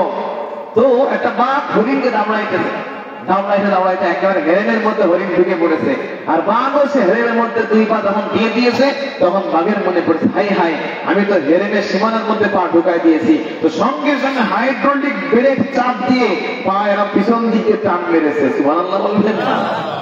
ওই সীমানার পরে আবু সুফিয়ান তখন ইসলাম কবুল করে নাই। আবু সুফিয়ান জানেন আপনারা? কেউ জানেন না? আবু সুফিয়ানের নাম জানেন নাই? কাফের ছিল সেই সময়, পরে ইসলাম কবুল করে, ফাতে মক্কার পরে, মক্কা বিজয়ের পরে ইসলাম কবুল করে, আল্লাহ থেকে ইসলামের দৌলত দান করে। কিন্তু ওই সময় সীমানার কাছে দাঁড়ায় রয়েছে আবু সুফিয়ান, তার পাশে আরেক কাফের আখনাস, দুইজন দাঁড়ায় আছে। আবু সুফিয়ান কয়, ওয়া আজাবা, কি আশ্চর্য, এই বাঘেরও দেখি খবর আছে যে হেরেনের সীমানার ভিতরে কোনো পশু শিকার করা যায় না, ও আঙ্গুল টেনে নিয়েছে। সুবহানাল্লাহ বলে। ওই মুহূর্তে ওই বাঘের আল্লাহ জবান খুলে দিয়েছে। বাঘ বলতেছেন, ওয়া আজাবা মিন যালিকা, এর থেকে বেশি আশ্চর্য হলো আল্লাহর নবী তোমাদেরকে জান্নাতের দিকে ডাকতেছে আর তোমরা পাল্লা দিয়ে জাহান্নামের দিকে দৌড়াইতেছো। কথা ঠিক কিনা বলে? ভাইরা আমার, এই যে কথাটা বললো, ওই কথা আমাদের মধ্যেও পাওয়া যায়। আল্লাহ নবী আমাদেরকে জান্নাতের দাওয়াত দিয়ে গেছে। আল্লাহ কোরআন, আল্লাহ রাসূলের হাদিস আমাদেরকে জান্নাতের দিকে ডাকে। আমরা জান্নাতের রাস্তায় না চলে আমরা যেই কাজ করলে জাহান্নামের পথে যাওয়া যায়, আমরা সেই কাজে সবাই বেশি ব্যস্ত আছি। আমরা নামাজ পড়ি না, আমরা রোজা রাখি না, আমরা যাকাত আদায় করি না, আমরা দান সদকা করি না, আমরা হালাল পথে কামাই করি না, আমাদের কামাইয়ের মধ্যে ওজনে কম দেওয়া হয়ে যায়। আমাদের ওজন করতে গেলে 900 কেজি বানাই দিই, আমরা দেশি মালকে বিদেশি বলে চালাই দিই। আমরা এই টেবিলের ফাইল ওই টেবিলে দিতে গেলে হাতিয়ার নামে ঘুষ খাই, কথা বলেন ঠিক কিনা? আমরা টাকার সম্পদ বাড়ানোর জন্য সুদি কারবার করি। যখন কাউকে 1 লাখ টাকা ঋণ দেই তখন মাসে মাসে তার থেকে 2-3 হাজার টাকা সুদ কষে নিই। এইসব কাজ করলে বাবা কখনো জান্নাতের স্বপ্ন দেখা যাবে না। কথা ঠিক কিনা? আল্লাহ নবী আমাদেরকে জান্নাতের রাস্তাটা দিয়ে গেছে, আমরা পাল্লা দিয়ে জাহান্নামের দিকে দৌড়াচ্ছি। কথা বলে ঠিক কিনা? ভাইরা আমার, তাই রাসূল বলেন, ইন্নী হারামতুল মদিনা কামা হারামা ইব্রাহিম মক্কা, আমি মদিনার হেরেম শরীফের সীমানা নির্ধারণ করে দিয়েছি। যেমন আমাদের আদি পিতা মুসলিম জাতির পিতা, উনি তেমন ভাবে মক্কার হেরেম শরীফের সীমানা নির্ধারণ করেছেন। এই দিক থেকে দুইজনের মধ্যে মিল আছে না নাই? আর শেষ মিল হলো, 7 নম্বর মিল হলো, নবী বলেন, আমি হলাম সমস্ত নবীদের নেতা আর আমার বাবা সমস্ত নবীদের পিতা। বলবেন না? কি করে নবীকে এখন নেতা হলো? নেতা বলা হয় যিনি ইমাম হয় তাকে নেতা বলে। আল্লাহ নবী যখন মেরাজে গেলেন, 7 আসমান পাড়ি করলেন, জান্নাত জাহান্নাম থেকে আল্লাহর সাথে সাক্ষাৎ করে যখন চলে আসতেছেন, তখন সমস্ত নবীকে আল্লাহ তাআলা আবার জিন্দা করে বাইতুল মুকাদ্দাসের মধ্যে সব মসজিদের মধ্যে জমা করে দিয়েছিলেন। সুবহানাল্লাহ। সবাই মারা গেছে, কিন্তু আল্লাহ সব মরাগুলোকে জিন্দা করে এক মসজিদের মধ্যে জমা করার ক্ষমতা রাখি কিনা কেন বলে? ওই সময় জমা করে দিয়েছে। আযান হলো বা আযান হয়েছে কিনা, সবাই নামাজ পড়বে, তো ইমাম সাহেবের জায়গা খালি পড়ে আছে, ওখানে কেউ যায় না। জিবরাইল আলাইহিস সালাম দেখলেন কেউ যায় না, আল্লাহ নবীর হাতটা ধরে ইমামের জায়গায় পাঠিয়ে দিয়ে বললেন, ইয়া রাসূলুল্লাহ, আপনি সমস্ত নবীদের ইমামতি করেন। ওই দিন থেকে আমার নবী সমস্ত নবীদের ইমামুল মুরসালিন, আল্লাহ নবী সমস্ত নবীদের নেতা হয়ে গিয়েছেন। সুবহানাল্লাহ বলে। ভাইরা আমার, ইব্রাহিম নবী সকল নবীর পিতা। আপনারা বলবেন আদম নবী তো পিতা সবার, কিন্তু না, নবী হিসাবে ইব্রাহিম নবী সকল নবীর পিতা হয়। ইব্রাহিম নবীর আগে 5-7 জন নবী গেছেন, কিন্তু এরপর ইব্রাহিম নবীর পরে আল্লাহ তাআলা লক্ষাধিক নবী দুনিয়াতে প্রেরণ করেছে। সুবহানাল্লাহ বলে। কিভাবে? ইব্রাহিম নবীর 2 ছেলে, একজনের নাম ইসমাঈল, যে 86 বছর বয়সে দুনিয়াতে জন্মগ্রহণ করেন। ইসমাঈল, কথা ঠিক কিনা বলেন? তখন ইব্রাহিম বয়স কত?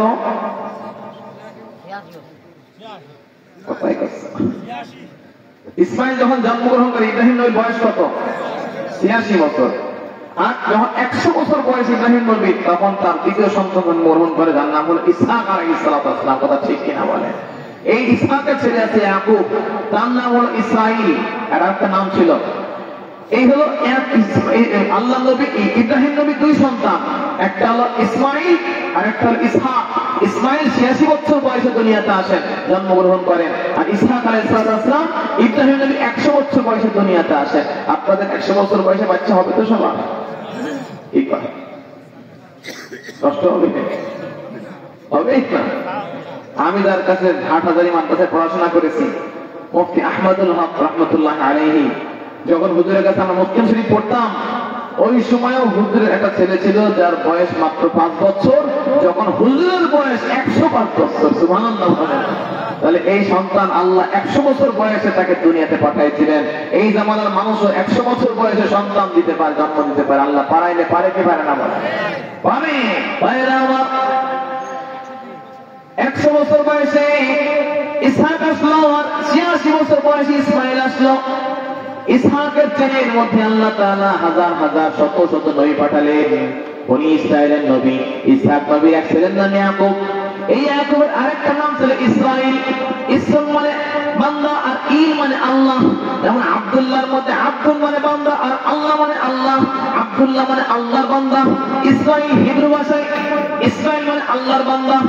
এখান থেকে যত নবী আসছে, এই জন্য এই সকলকে যত সন্তান জন্ম নিয়েছে, এই জন্য এদেরকে বনি ইসরাইল বলা হয়। কথা বলেন ঠিক কিনা? এই বনি ইসরাইলের মধ্যে হাজার হাজার নবী আসছে।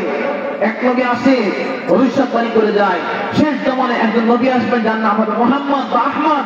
উনি কিন্তু আমাদের এই বংশে আসবে। কিন্তু আল্লাহ তাআলা ইসমাইলের ছেলে কোন নবী পাঠান নাই। কেউ আসে না, সাধারণ মানুষ আসতেছে, জন্ম নিচ্ছে।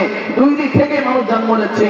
এই চেনের মধ্যে হাজার হাজার নবী, আর এই চেনের মধ্যে একজনও নবী নাই। কথাটা ঠিক কিনা? সবাই মনে করেছে যে শেষ নবী এই চেনের শেষে আসবে, কিন্তু আল্লাহ খেলাকে উল্টায় দিলেন। বলে না, তোমরা যা মনে করতেছো বিষয়টা তা না, বরং আমি আল্লাহ খেলাকে উল্টায় দিয়ে মুহাম্মদ রাসূলুল্লাহ সাল্লাল্লাহু আলাইহি সাল্লামকে ইসমাইল নবীর চেনে পাঠিয়ে দিয়েছি। যেই ঝিনুকের মধ্যে 100 খানা মুক্ত পাওয়া যায়, একই সাইজের ঝিনুকের মধ্যে আর 1 খানা মুক্ত পাওয়া যায়। 100টা মুক্ত দেখলেন যে একেবারে সরিষার দানার মতো, মসুরির দানার মতো, আর একটা দানা পেলেন একেবারে সুপারির একটা দানার মতো। বলেন এই 100টার দাম বেশি না একটা সুপারির মতো মুক্তার দাম বেশি? হ্যাঁ, ইসমাইলের ছেলের মধ্যে আল্লাহ মুহাম্মদকে একজন নবী পাঠালেন হাজার হাজার বছর পরে। আর ইসহাক আলাইহিস সালাম বনি ইসরাইলের ছেলে আল্লাহ হাজার হাজার নবী পাঠিয়ে দিলেন। কিন্তু এই সকল নবীর থেকে আল্লাহ এই একজন নবী, শেষ নবীর দামকে সবার থেকে বাড়াই দিলেন। সুবহানাল্লাহ। এই হিসাবে ইব্রাহিম নবী সকল নবীর পিতা, আর সেই দিনকে নামাজ পড়ানোর কারণে আমার নবী সকল নবীর নেতা। সুবহানাল্লাহ। কথা মানে বুঝতে পারতেছেন আপনাদেরকে? পারতেছি? বুঝতেছেন তো? এই জন্য বলেন, আমার নবী কি পিতা না সমস্ত নবীর নেতা? শুধু কি নবীরই নেতা নাকি আমাদের নেতা? আমার নেতা তোমার নেতা বিশ্ব নবী? জোরেই কয় না মোটে। ভাইরা আমার, এই পর্যন্ত ইব্রাহিম নবীর সাথে আমার নবীর মিল পাওয়া গেল। এখন বলেন, আমাদের চুল কাটাটা, আমাদের আদর্শটা, আমাদের দাড়ি রাখাটা, আমাদের পোশাক আশাকটা কবিদের মতো, গায়কদের মতো, নায়কদের মতো হতে হবে না নবীদের মতো হওয়া চাই? পারবেন তো ইনশাআল্লাহ? মুখে মুখে না কাঁধে কর্মে? নবীকে ভালোবাসবেন তো সবাই ইনশাআল্লাহ? দাড়ি কাটে না দাড়ি রাখে? টাকনোর নিচে কাপড় পরে না টাকনোর উপরে কাপড় তুলে? মহিলারা টাকনোর নিচে কাপড় পরবে না উপরে পরবে? ঘটনা উল্টে গেছে। আর মহিলারা নিচে শার্ট পরে, টাকনোর উপর আরো 6 ইঞ্চি উপরে কাপড় থাকে। আর পুরুষদের প্যান্ট দিয়ে রাস্তা সব ঝাড়ু হয়ে যায়। কথা ঠিক কিনা বলে? কথা কয় না? এটা কি সুন্নত নাকি না কবিরা গোনা হইতেছে? ভাইরা আমার, এইভাবে চললে দুনিয়া চলবে না। আমাদেরকে সকলকে যতদিন পর্যন্ত নবীর সুন্নতের পরে এই বিশ্বকে কায়েম না করতে পারবো, ওই পর্যন্ত দুনিয়ার মধ্যে আল্লাহর রহমত বর্ষণ, শান্তি তো দূরের কথা, সংকীর্ত আল্লাহও খুঁজে পাওয়া যাবে না। কথা ঠিক কিনা বলে? ভাইরা আমার, লম্বা কথায় যাব না। রাসূল মেরাজে গেলেন, সব দেখলেন, জান্নাত দেখেছেন, জাহান্নাম দেখেছেন, আল্লাহর আরশ দেখেছেন, আল্লাহকেও দেখেছেন, সব দেখলেন। জাহান্নামের মধ্যে ঘুরে ঘুরে দেখেছেন, কিন্তু সবগুলা বলার সময় নাই। জান্নাত কেমন বলার আজকে সময় নাই। শুধু আপনাদেরকে জাহান্নামের শাস্তি রাসূল দেখলেন। কি কি শাস্তিগুলো দেখলেন আর কেন শাস্তি পাইলেন? যদি আমার মধ্যে ওই কারণগুলো থাকে, আজকে থেকে সেই কারণ থেকে আমি আমাকে বাঁচানোর চেষ্টা করব ইনশাআল্লাহ। বলেন সবাই। রাসূল গেলেন, সাথে জিবরাইল আর মিকাইল আলাইহিস সালাম আছে, দুইজনে মিলে নিয়ে যাচ্ছেন রাসূলকে। দেখলেন একজন প্রহরী দাঁড়ায় আছে, মুখটা খুব রাগরাগ মলিন, ওনার নাম হলো মালিক। জিবরাইলকে বলে, ও জিবরাইল, এই লোকটাকে? বলে, ইয়া রাসূলুল্লাহ, এর জাহান্নামের প্রহরী মালিক। সূরা যুখরুফের মধ্যে এই মালিকের নাম আসছে। যেদিন থেকে আল্লাহ তাআলা তাকে জাহান্নামের প্রহরীর দায়িত্ব দিয়ে দিয়েছে, ওই দিন থেকেই তার মুখের হাসি বন্ধ হয়ে গেছে। যদি দায়িত্ব দেওয়ার কারণে মুখের হাসি বন্ধ হয়ে যায়, আর যাদের জাহান্নামে যাওয়ার রাস্তা হয়ে যাইতেছে, ওরা কি করে দুনিয়াতে হাসতে পারে? কথা বলেন ঠিক কিনা? আমাদের কোনো গ্যারান্টি নাই, জান্নাতি হতে পারি, জাহান্নামেও যেতে পারি।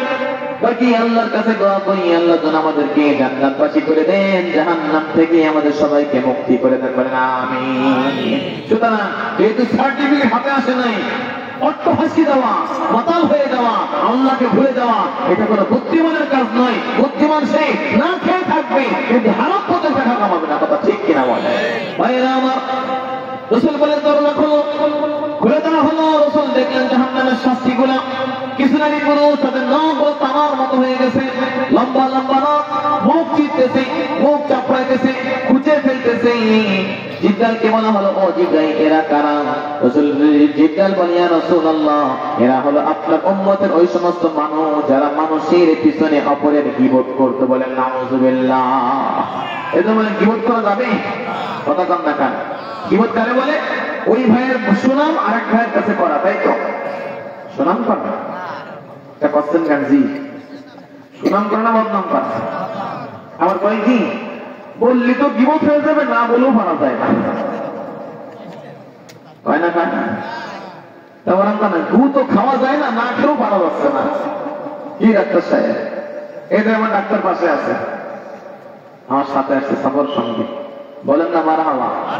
যশোরের বড় ডাক্তার, সোহাগ ডেন্টাল ক্লিনিক, না ডেন্টাল কেয়ার, আয়রন রোডে আছে। শুধু যে কবে আমি সফিউল্লাহ হাবিবের বয়ানটা শুনিলাম, আমার ডাক্তার দেখে দেন, ইনশাআল্লাহ বিদির কম নেবে। পুষাই দিয়ে গেলাম কিনা বলেন? আমারও পুষাই দিয়ে লাগবে। সুবহানাল্লাহ বলেন সবাই। তারপর দেখেন রোগী মুগী আসা পরে বলতে কেউ জানেন না আপনারা? ওই দেখুন আপ তুলেছে, রোগী আছে, ইজ্জত পাইছিল,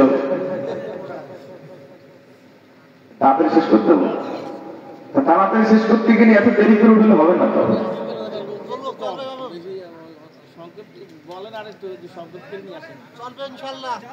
কষ্ট হচ্ছে আপনাদের? মুসল্লি থাকে তাহলে সমস্যা নেই। মুরব্বী বলতেছেন যে গরম থাকতে থাকতে রুটি বানাই ফেলেন, আমার ঠান্ডায় গেলে কিন্তু রুটি হবেন না। কথা ঠিক কিনা বলেন? তাহলে আপনারা আর 2 জন লোক উঠে গিয়ে মাহফিল বন্ধ হয়ে যাবে ইনশাআল্লাহ। বলেন ইনশাআল্লাহ। জরুরি কথাগুলো এখন বলবো আমি, শুনতে পারবেন তো ইনশাআল্লাহ? তাহলে আরেকটু আগে আগে আসেন, এই যে ফাঁকা জায়গাটা পূরণ করতে হবে, নাহলে কথা আসতেছে না। এদিক তাকাইলে আমার কথা হারাই যাচ্ছে। একটু বাবা আসেন, আসেন, আসেন, শেষ করে দেবো। মুরব্বী আমার রেড সিগন্যাল দিয়ে দিয়েছে, মাশাআল্লাহ। এই জন্য ভাইরা আমার, গীবত করা যাবে না। সাহাবারা বলতে, ইয়া রাসূলুল্লাহ, গীবত কাকে বলে? যিকরুকা আখাকা বিমা ইয়াকরাহু, তোমার ভাইয়ের এমন কোন কথা তার পিছনে বলা, ভাই শুনলে কষ্ট পাবে, এমন কোন কথা বলা যাবে না, এটাকে গীবত বলা হয়। কথা ঠিক কিনা বলে? সাহাবারা বলতেছে, ইয়া রাসূলুল্লাহ, যেই দোষের কথাটা বললাম, দোষটা যদি ভাইয়ের মধ্যে থাকে, ওই ভাইয়ের মধ্যে ওই দোষটা থাকলেই তো গীবত হবে, না থাকলে তো তোহমত, মিথ্যা অপবাদ হবে। কথা ঠিক কিনা? ওই লোক অন্যায়টা করে নাই, আপনি বলে বেড়াচ্ছেন, নাকি গীবত হবে না অপবাদ হবে? ওনারও শাস্তি আছে। কথা ঠিক কিনা বলেন? আল্লাহ বলে, আইয়ুহিব্বু আইয়াকুল আহাদুকুম আইয়াকুল লাহমা আখিহি মাইতান ফাকারিহতুমুহ, তোমাদের মধ্যে এমন কে আছে যে তার মরা ভাইয়ের গোশত খেতে চায়? আল্লাহ নিজেই বলে, আবার উত্তর দেন, না, এমন তো কেউ পাওয়া যায় না, পছন্দ করে না। আপনাদেরকে যদি বলি, কে আছেন মরা ভাইয়ের গোশত খাবেন? হাত তোলেন। কেউ আছেন? মরা ভাইয়ের গোশত খাবেন কেউ আছেন? তাহলে গীবত করবেন কেউ আছেন? তাহলে গীবত তো করি আমরা, করি কি করি না বলেন? আজকের পরে আর গীবত করা যাবে না। চার দোকানে কোনো গীবত করবো না। গীবত করাও যাই গুনাহ, গীবত শোনাও সেই গুনাহ। কথাটা ঠিক কিনা? এই জন্য ভাই রাসূল বলেন, গীবতের শাস্তি এমন হবে, কিয়ামতের ময়দানে আপনি দুনিয়া থেকে ওই ভাইয়ের কি বদনাম করে চলে গেলেন, তার কাছে ক্ষমা নিলেন না, মরে গেলেন, কিয়ামতের ময়দানে এই যে মানহানির মামলা ওখানে করা হবে, আল্লাহ বলবেন যে তোমার এই গীবত কেন করলে, তার পাওনা পরিশোধ করো। আপনার কবুল নেকিগুলা কেটে কেটে এই ভাইয়ের আমলনামায় দিয়ে দেওয়া হবে। নাউজুবিল্লাহ বলেন সবাই। যখন নেকি কাটতে কাটতে আপনার ঋণ এখনো শোধ হয় নাই, আপনার নেকি শেষ হয়ে গেছে, কিন্তু ভাইয়ের যেই পরিমাণ সম্মান নষ্ট করেছেন সেই ঋণ শোধ হয় নাই, আল্লাহ বলবেন এবার তোমার গুনাহগুলো ওর মাথার পরে চাপাই দাও। আল্লাহ নবী এক হাদিসের মধ্যে বলেন, ওমরকে, ওমর তোমাকে যদি বলা হয় যে তোমার গুনাহগুলো ওই লোকের মাথার পরে চাপাই দাও, তো কতটুক দিবা? বলি ইয়া রাসূলুল্লাহ পুরোটা চাপাই দেব। কথা ঠিক কিনা বলেন? নাকি 1 কেজি দিয়ে 1 কেজি গুনাহ ছুঁয়ে দেবেন? এই যে হেসে দিয়েছেন না, আল্লাহ নবী হেসে দিয়েছিল। সুবহানাল্লাহ বলেন সবাই। এই জন্য ভাইরা গীবত করা যাবে না। হ্যাঁ, গীবত কার করবেন? গীবত করবেন কার? পরনিন্দা দোষ কার করবেন? যাকে হাজার মানুষ মানে, যাকে লক্ষ মানুষ মানে, যার কথায় শত শত না হাজার হাজার না লক্ষ লক্ষ কোটি কোটি মানুষ যাকে ফলো করে, এমন লোক যদি এমন কোন কথা বলে ফেলে, এমন কোন আকীদা পোষণ করে যে আকীদা বিশ্বাস করলে ঈমান চলে যায়, এমন কোন মাসলা বলে যেটা মানতে গেলে নামাজ নষ্ট হয়ে যায়, এই লোকটার গীবত করা, যদি সে বড় আলেম হয়, তার গীবত করা ওলামাদের পক্ষে ওয়াজিব হয়ে যায়। কথা বলে ঠিক কিনা? এই যে তবলিগ জামাতের দুটো ভাগ আছে না নাই বলেন? এক ভাগে একটা আলেম আছে না, নাম জানেন আপনারা? তার নাম আছে না নাই বলেন? ভারতের একজন মৌলানা আছে না, জুবায়ের সাহেব, তো বাংলাদেশে মৌলানা সাদ সাহেব। লোকটা কি ফেরেশতা কি বলেন আপনারা? কথা কথা না, লোকটা কি নবী? লোকটা একজন আলেম মানুষ, ঠিক কিনা বলেন? আচ্ছা, উনি কোনো ভুল করতেই পারে না, এটা কি বিশ্বাস করা যাবে? ভুল করতে পারে কি পারে না বলেন? করতে পারে। লোকটা ভুল করে কিছু কথা বলে ফেলেছে, তার অনুসারীরা এই ভুল কথাগুলোকে রং মাথায় শুদ্ধ করার চেষ্টা করতেছে, কিন্তু হাজার হোক যদি বায়ু বাতাস ধরে যায় বন্ধ, ও কি সেন্ট মেরে কি বন্ধ করা যায় নাকি? কথা বলেন না, ওই সেন্ট মারতেছে, কিন্তু সেন্ট মারলেও সেন্টও নাকে আসতেছে, বন্ধ নাকে আসতেছে। কথা ঠিক কিনা?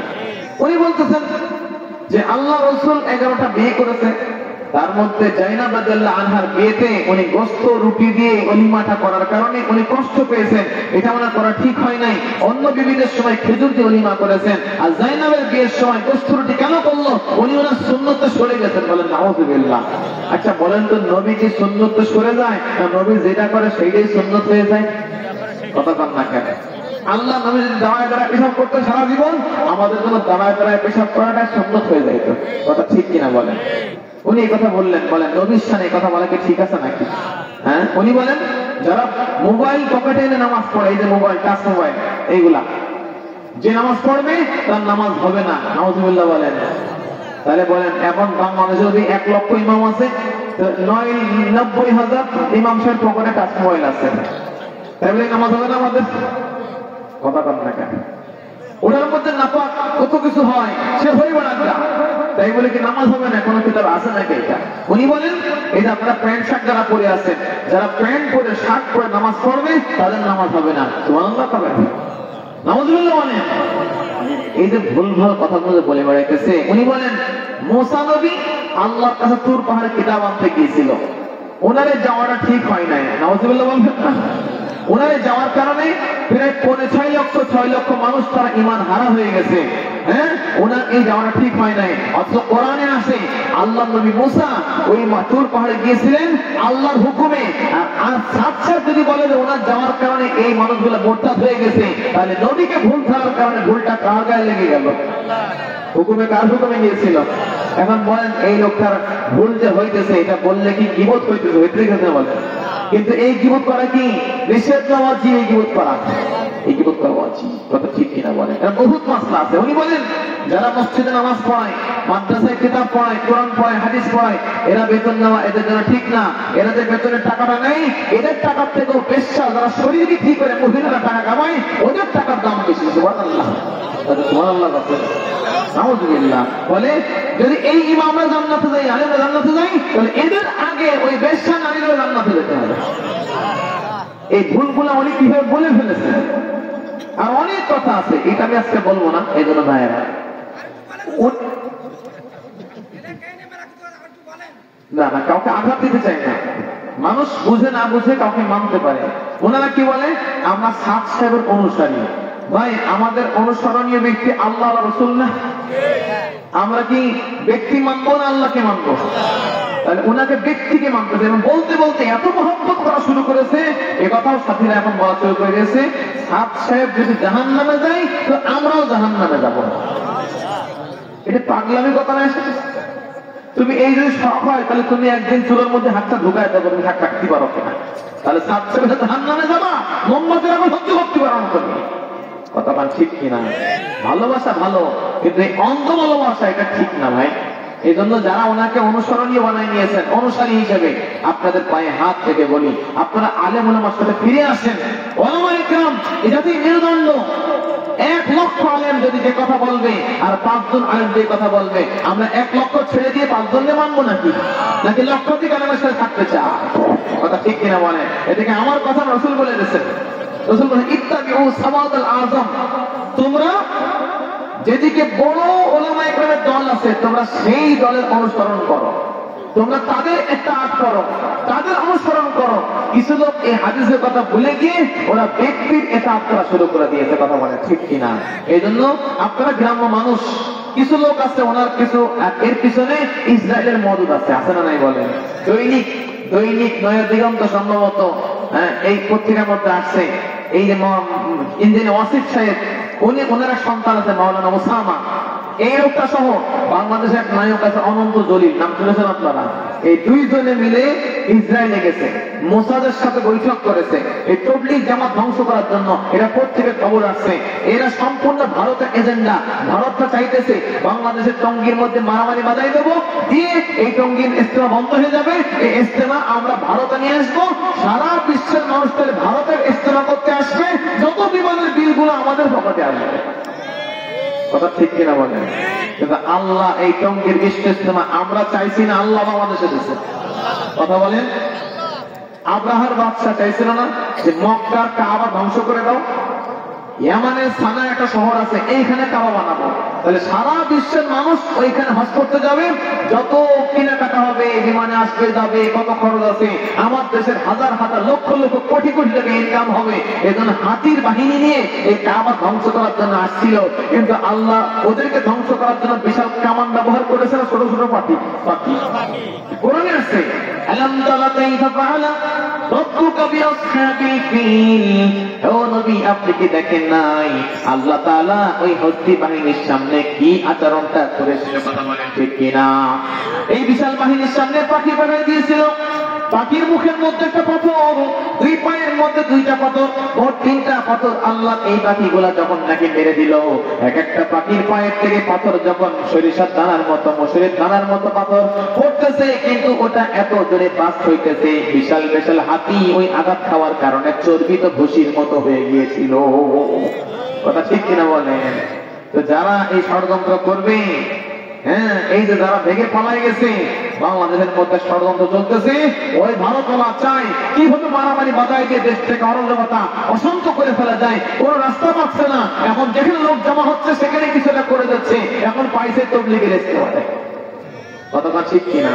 এই জন্য ভাইয়েরা আমার, যারা সাচ্চার অনুসারীরা যদি এর মধ্যে থেকে থাকেন, আপনাদের পায়ে হাত থেকে বলি ভুল পথে চলবেন না।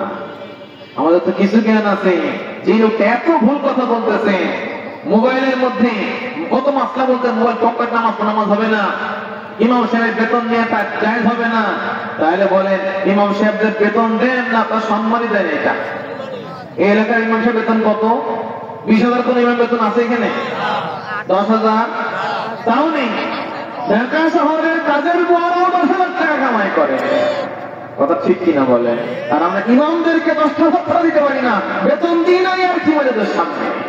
কথা বল না কেন? তারপরও আপনাদের 5,000-6,000 টাকা পেয়ে আপনাদের 24 ঘন্টা ডিউটি করে।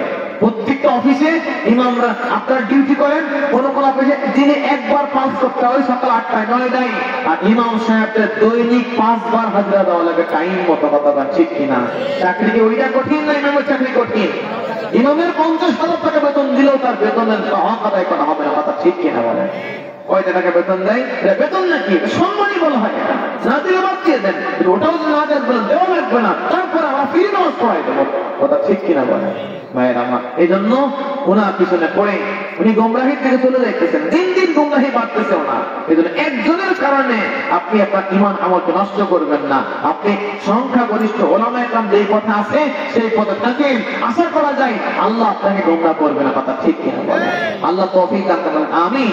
কোথা থেকে বেরিয়ে গেলাম? ও কি বল, এই যে বাংলা সাদের কথা বলে এতক্ষণ যে বদনাম বলে দিলাম, এই বদনাম দেওয়ার কারণে আমাকে গুনাহ হয়েছে না সওয়াব হয়েছে? কথা বলেন। এই গীবত করা উচিত। রাসূল দেখলেন তামা দিয়ে নাক কাটতেছে, বুক চিপাইতেছে। জিবরাইল বলল, ইয়া রাসূলুল্লাহ, এরা হলো আপনার উম্মতের ওই সমস্ত নারী পুরুষ, বিশেষ করে নারীদের মধ্যে গীবত বেশি পাওয়া যায়। এই শাশুড়ি যে ছেলের কাছে বৌমা গীবত করে, করে কি করে না বলেন? আমার বৌমা বউটা স্বামী যখন মা যখন বাইরে থাকে ছেলের কাছে এসে শাশুড়ি মানে ছেলের মায়ের বদনাম করে, আবার কখনো যার বদনাম যার কাছে করে, ননদের বদনাম স্বামীর কাছে করে। মা স্বামীর মনের মধ্যে মা সম্পর্ক ঘৃণা ছড়ায়, স্বামীর মনের মধ্যে তার বোনের সম্পর্ক ঘৃণা ছড়াই দেয়। এমন কাজ করলে কিয়ামতের ময়দানে জাহান্নামের ভিতরে বুক আর মুখগুলা চাপড়াইতে হবে। বলেন নাউযুবিল্লাহ। এজন্য বলে আজকে থেকে গীবত করা যাবে আর গীবত করাও যাই গুনাহ, শোনাও সেই গুনাহ। হুজুর করবো না, কিন্তু কেউ করলে তো শুনবো ইনশাআল্লাহ। শুনবেন নাকি? শোনাও যাবে না। যখন দেখবেন চার দোকানে বদনাম করা করে শুনে গেছে, আস্তে করে চলে আসবেন। যদি কেউ বাড়ি ছেড়ে যায় তখন বসে থাকেন না, সরে আসেন। কথা পায় না। তো এই গীবত শুনলেও ওর থেকে মারাত্মক গুনাহ এটা। বলে নাউযুবিল্লাহ। আল্লাহ নবী সামনে গেলেন, গিয়ে দেখলেন জিহ্বাগুলো টানা হইতেছে আর কাঁচিতে কাটা হইতে কুচকুচ করে ঠোঁটগুলো টানা হইতেছে, এরকম করে কেটে দেওয়া হইতেছে। রাসূল বলল, ও জিবরাইল, এরা কারা? জিবরাইল বলে, ইয়া রাসূলুল্লাহ, এরা হলো আপনার উম্মতের ওই সমস্ত বক্তা, ওই সমস্ত ওয়াইজ যারা নিজেরা সুন্দর সুন্দর বয়ান করতো কিন্তু নিজেরা বয়ানের পরে আমল করতো না। ওই জবান দিয়ে বলতো, আর বলার কারণে আল্লাহ ওই জবানটা জাহান্নামের মধ্যে আগুনের কাইচি দিয়ে কাটতেছে। বলে নাউযুবিল্লাহ। বলার পরে কিছু লোক খুশি হয়ে গেছে, বক্তাদেরও চেষ্টা আছে, আছে না নাই? বলেন ভাইরা আমার, আছে অবশ্যই। সেটা আমি হলো, আমি সুদের বিরুদ্ধে বয়ান করতেছি, আমি সুদ খাই, আমার কাইচিতে কাটা হবে। কথা বলে ঠিক কিনা? আমি ঘুষের বিরুদ্ধে বয়ান করতেছি, আমি ঘুষ খাইতেছি, আমার এই কোট কাটা হবে। কথা বলে ঠিক কিনা? শুধু বক্তা আমি না, আপনিও তো বক্তব্য দেন মাঝে মধ্যে। বউ কয়, বউরে কয়, ডাক্তার সাহেব বউরে কয়, এই খবরদার, অর্ধা টানলো, অর্ধেক টাকা লেগে গেল, তুমি ওই পুরুষের কেন কথা বললে? এই ওয়াজ করে ফোনি ওই ঘরে আর এক মহিলার সাথে পুলিশ পুলিশ করতেছে। উনিও কি ওয়াজ করলে আর আমল করতেছে কি? ওর ঠোঁট কি রাখা হবে না? বাবা অনেক বাবা আছে ছেলেরা, ভাইরা মসজিদে যান, আমাদের টাইম হয়ে গেছে, তাড়াতাড়ি যা। ছেলে মসজিদে সাথে আবার তুমি আসো, তুই যা, আমি আসতেছি। বাবা আজও আইসে, কাইলো আইসে, আসা নাই? বলেন ছেলেকে সমস্তের বিড়ি খাবি নে, সিগারেট খাবি নে, মদ খাবি নে, গাঁজা খাবি নে, হেলসিল খাবি নে। এই ওয়াজ করে রাত্রে যখন বাড়ি আসে তো বাপ বোতল যাত্রী বাড়ি আসে। আমার বাপ আসে না নাই? আমাদের শহরে বহুত আছে, ছেলেরা ওয়াজ করে নিজে ওয়াজ মানে না, আসে না নাই? বলে ওরাও বক্তা, ওরা বক্তাই বক্তা না। বলে ভাইরা আমার, আল্লাহ নবীর সামনে গেলেন, গিয়ে দেখলেন কিছু নারী, আমার সম্মানিত মা ও বোন খুব খেয়াল করে শোনেন, কিছু নারী উলঙ্গ অবস্থায় জাহান্নামের মধ্যে শাস্তি দেওয়া হইতেছে। আল্লাহ রাসূল দেখলেন ওই নারীদের বুকের মধ্যে, স্তনের মধ্যে বিষধর সাপ দংশন করতেছে। রাসূল বললেন, ও জিবরাইল, এরা কারা? আল্লাহ নবীকে জিবরাইল বললেন, ইয়া রাসূলুল্লাহ, এরা হলো ওই সমস্ত নারী যাদের সন্তান আল্লাহ জন্ম দিত, যাদের গর্ভের মধ্যে এই সন্তান গর্ভে আসার কারণে আল্লাহর কুদরতের দুধ তার মায়ের স্তনের মধ্যে আসতো, কিন্তু এই সমস্ত মায়েরা সন্তানদেরকে দুধ পান করাইতো না। নিজেদের শরীরের গঠন নষ্ট হয়ে যাবে, নিজের শরীরের শেপ নষ্ট হয়ে যাবে, নামও খাওয়াইতো, নিজেও খাওয়াইতো, গরুর দুধ খাওয়াইতো, কিন্তু নিজের বুকের দুধটাকে খাওয়াইতো না, বরং নষ্ট করে ফেলতো। এই জন্য আল্লাহ তাআলা ওই সমস্ত মাদেরকে জাহান্নামের মধ্যে সাপের দংশন খাওয়াইয়ে শাস্তি দিয়ে। বলেন নাউযুবিল্লাহ। এমন নারী আপনাদের গ্রামে আছে নাকি? তাও আছে। আল্লাহ, আপনি এক হাত খুলে না, সবাই করবে বলে আছে, এটা করবেন না। সম্মানিত মা বোন, মায়ের বুকের দুধের থেকে বাচ্চার উন্নত খাদ্য পৃথিবীর আর কোনো খাদ্য নাই। বাবা ঠিক কিনা বলেন? আল্লাহ বলে গেছেন, আল-ওয়ালিদাতু ইরদি'না আওলাদাহুন্না হাওলাইনি কামিলাইনি আন ইউতিম্মা আর-রাদা'a। আল্লাহ বলেন প্রত্যেকটা মা তার সন্তানকে কমপক্ষে 2 বছর পরিপূর্ণ 2 বছর দুধ পান করাইতে হবে। সুবহানাল্লাহ বলে, এক মাস সন্তান তার দুধ পান করাবে। কয় বছর? কিন্তু দুঃখের বিষয়, যখন মারা দুধ পান করা ছেড়ে দিয়েছে, আল্লাহ এখন বুকের দুধও দেওয়া বন্ধ করে দিয়েছে অনেক মা। কথা ঠিক কিনা বলে? এখন সন্তান আছে, তাই দুধ পাচ্ছে না সন্তান, আর এক মহিলার থেকে আনতে হবে। কেন? এটা ওই কারণে আল্লাহ বরকতকে নষ্ট করে দিয়েছে। বলে নাউযুবিল্লাহ। ভাইয়েরা, এতে মাসলা বলে যায়, আপনাদের সন্তানদেরকে যদি অন্য কোন নারী দুধ পান করাইতে হয়, তাহলে ওই নারীর নাম, ঠিকানা, তার জায়গা কোথায়, ওই নারীর কি নাম, বাবার নাম, দাদার নাম, সব ডিটেলস লিখে দেবেন। হতে পারে ওই নারীর যে মেয়েটা আছে, আপনি যে ছেলেটা দুধ পান করেন তার স্তনে দুধ থেকে যখন বড় হবে, এই ছেলেটা না জেনে ওই মেয়েটার সাথে বিয়ে করে ফেলতে পারে। অথচ তারা আগের ছেলে ছোটকাল থেকে দুধ খাই বোন হয়ে আছে, এই বিয়ে হালালের জায়গায় হারাম হবে, সন্তান যা হবে সব হারাম দাদা হবে। কথাটা ঠিক কিনা? এই জন্য যে কোনো নারী দুধ পান করাবেন না। যদি করাইতে হয় তার ডিটেলস, ঠিকানা রাখার দরকার আছে না নাই বলেন? রাখবেন ইনশাআল্লাহ। এই জন্য শাস্তি কি? যে সমস্ত নারীরা সন্তানেরকে দুধ পান করাবে না, ওরা আল্লাহ কিয়ামতের দিন ওদেরকে জাহান্নামের মধ্যে ওদের স্থানে সাপের সবল দিয়ে কঠিন যন্ত্রণার শাস্তি দিয়ে বলেন নাউযুবিল্লাহ। আল্লাহ নবীর সামনে গেলেন, যাওয়ার পরে দেখলেন কিছু মানুষ শুয়ে আছে। একটা মানুষ শুয়ে আছে, আর একটা মানুষ তার মাথার মধ্যে পাথর মারতেছে। মাথাটা চৌচির হয়ে যাচ্ছে, ছিন্ন বিচ্ছিন্ন মগজ গুলা, ঘিলু গুলা বের হয়ে যাচ্ছে। পাথরটা দৌড় মেরে পড়ে চলে যাচ্ছে। আবার ওই লোকটা পাথরটা আনতে যায়। যখন পাথরটা আনতেছে, তখন আনতে আনতে তার মাথাটা আবার ভালো হয়ে যায়। রাসূল বলল, ও জিবরাইল, এই লোকটাকে? আল্লাহ নবী বললেন, জিবরাইল বললেন, ইয়া রাসূলুল্লাহ, এরা হলো আপনার উম্মতের ওই সমস্ত মানুষ, ওই সমস্ত নারী, ওই সমস্ত পুরুষ যারা কোরআনকে পছন্দ করতো না, কোরআন পড়তো না, কোরআনের বিরুদ্ধে চলতো। বলেন নাউযুবিল্লাহ। কিছু মানুষ আছে মুসলমানদের মধ্যে কোরআনকে ভালোবাসে না, কোরআন মতে দেশ চলুক এটাও তারা পছন্দ করে না। আছে না নাই বলে? কোরআন মতে দেশ চললে ওদের বোতল খাওয়া বন্ধ হয়ে যাবে। কথা ঠিক কিনা বলে? কোরআন মতে দেশ চললে ওদের দেশের সম্পদ বিদেশে পাচার করা বন্ধ হয়ে যাবে। কোরআন মতে দেশ চললে দেশের সিন্ডিকেট উঠে যাবে, ওদের অবৈধ ইনকাম বন্ধ হয়ে যাবে। কথা বলে ঠিক কিনা? কোরআন মতে দেশ চললে ওরা রাতের বেলায় নারী নর্তকে নিয়ে যে যৌন ক্ষুধা মেটায়, ওদের যে হত্যা করার বিধান আছে, এই বিধান চালু হয়ে গেলে ওদের দেহের বিচার সব বন্ধ হয়ে যাবে। এই জন্য তারা কোরআনকে ভালোবাসে। এমন কিছু নামদারি মুসলমান আছে না নাই বলে? ভাইয়েরা আমার, কোরআনের মধ্যে হাত কাটার বিধান আছে, কোরআনের মধ্যে কল্লা কাটার বিধান আছে, কোরআনের মধ্যে বেত মারার বিধান আছে।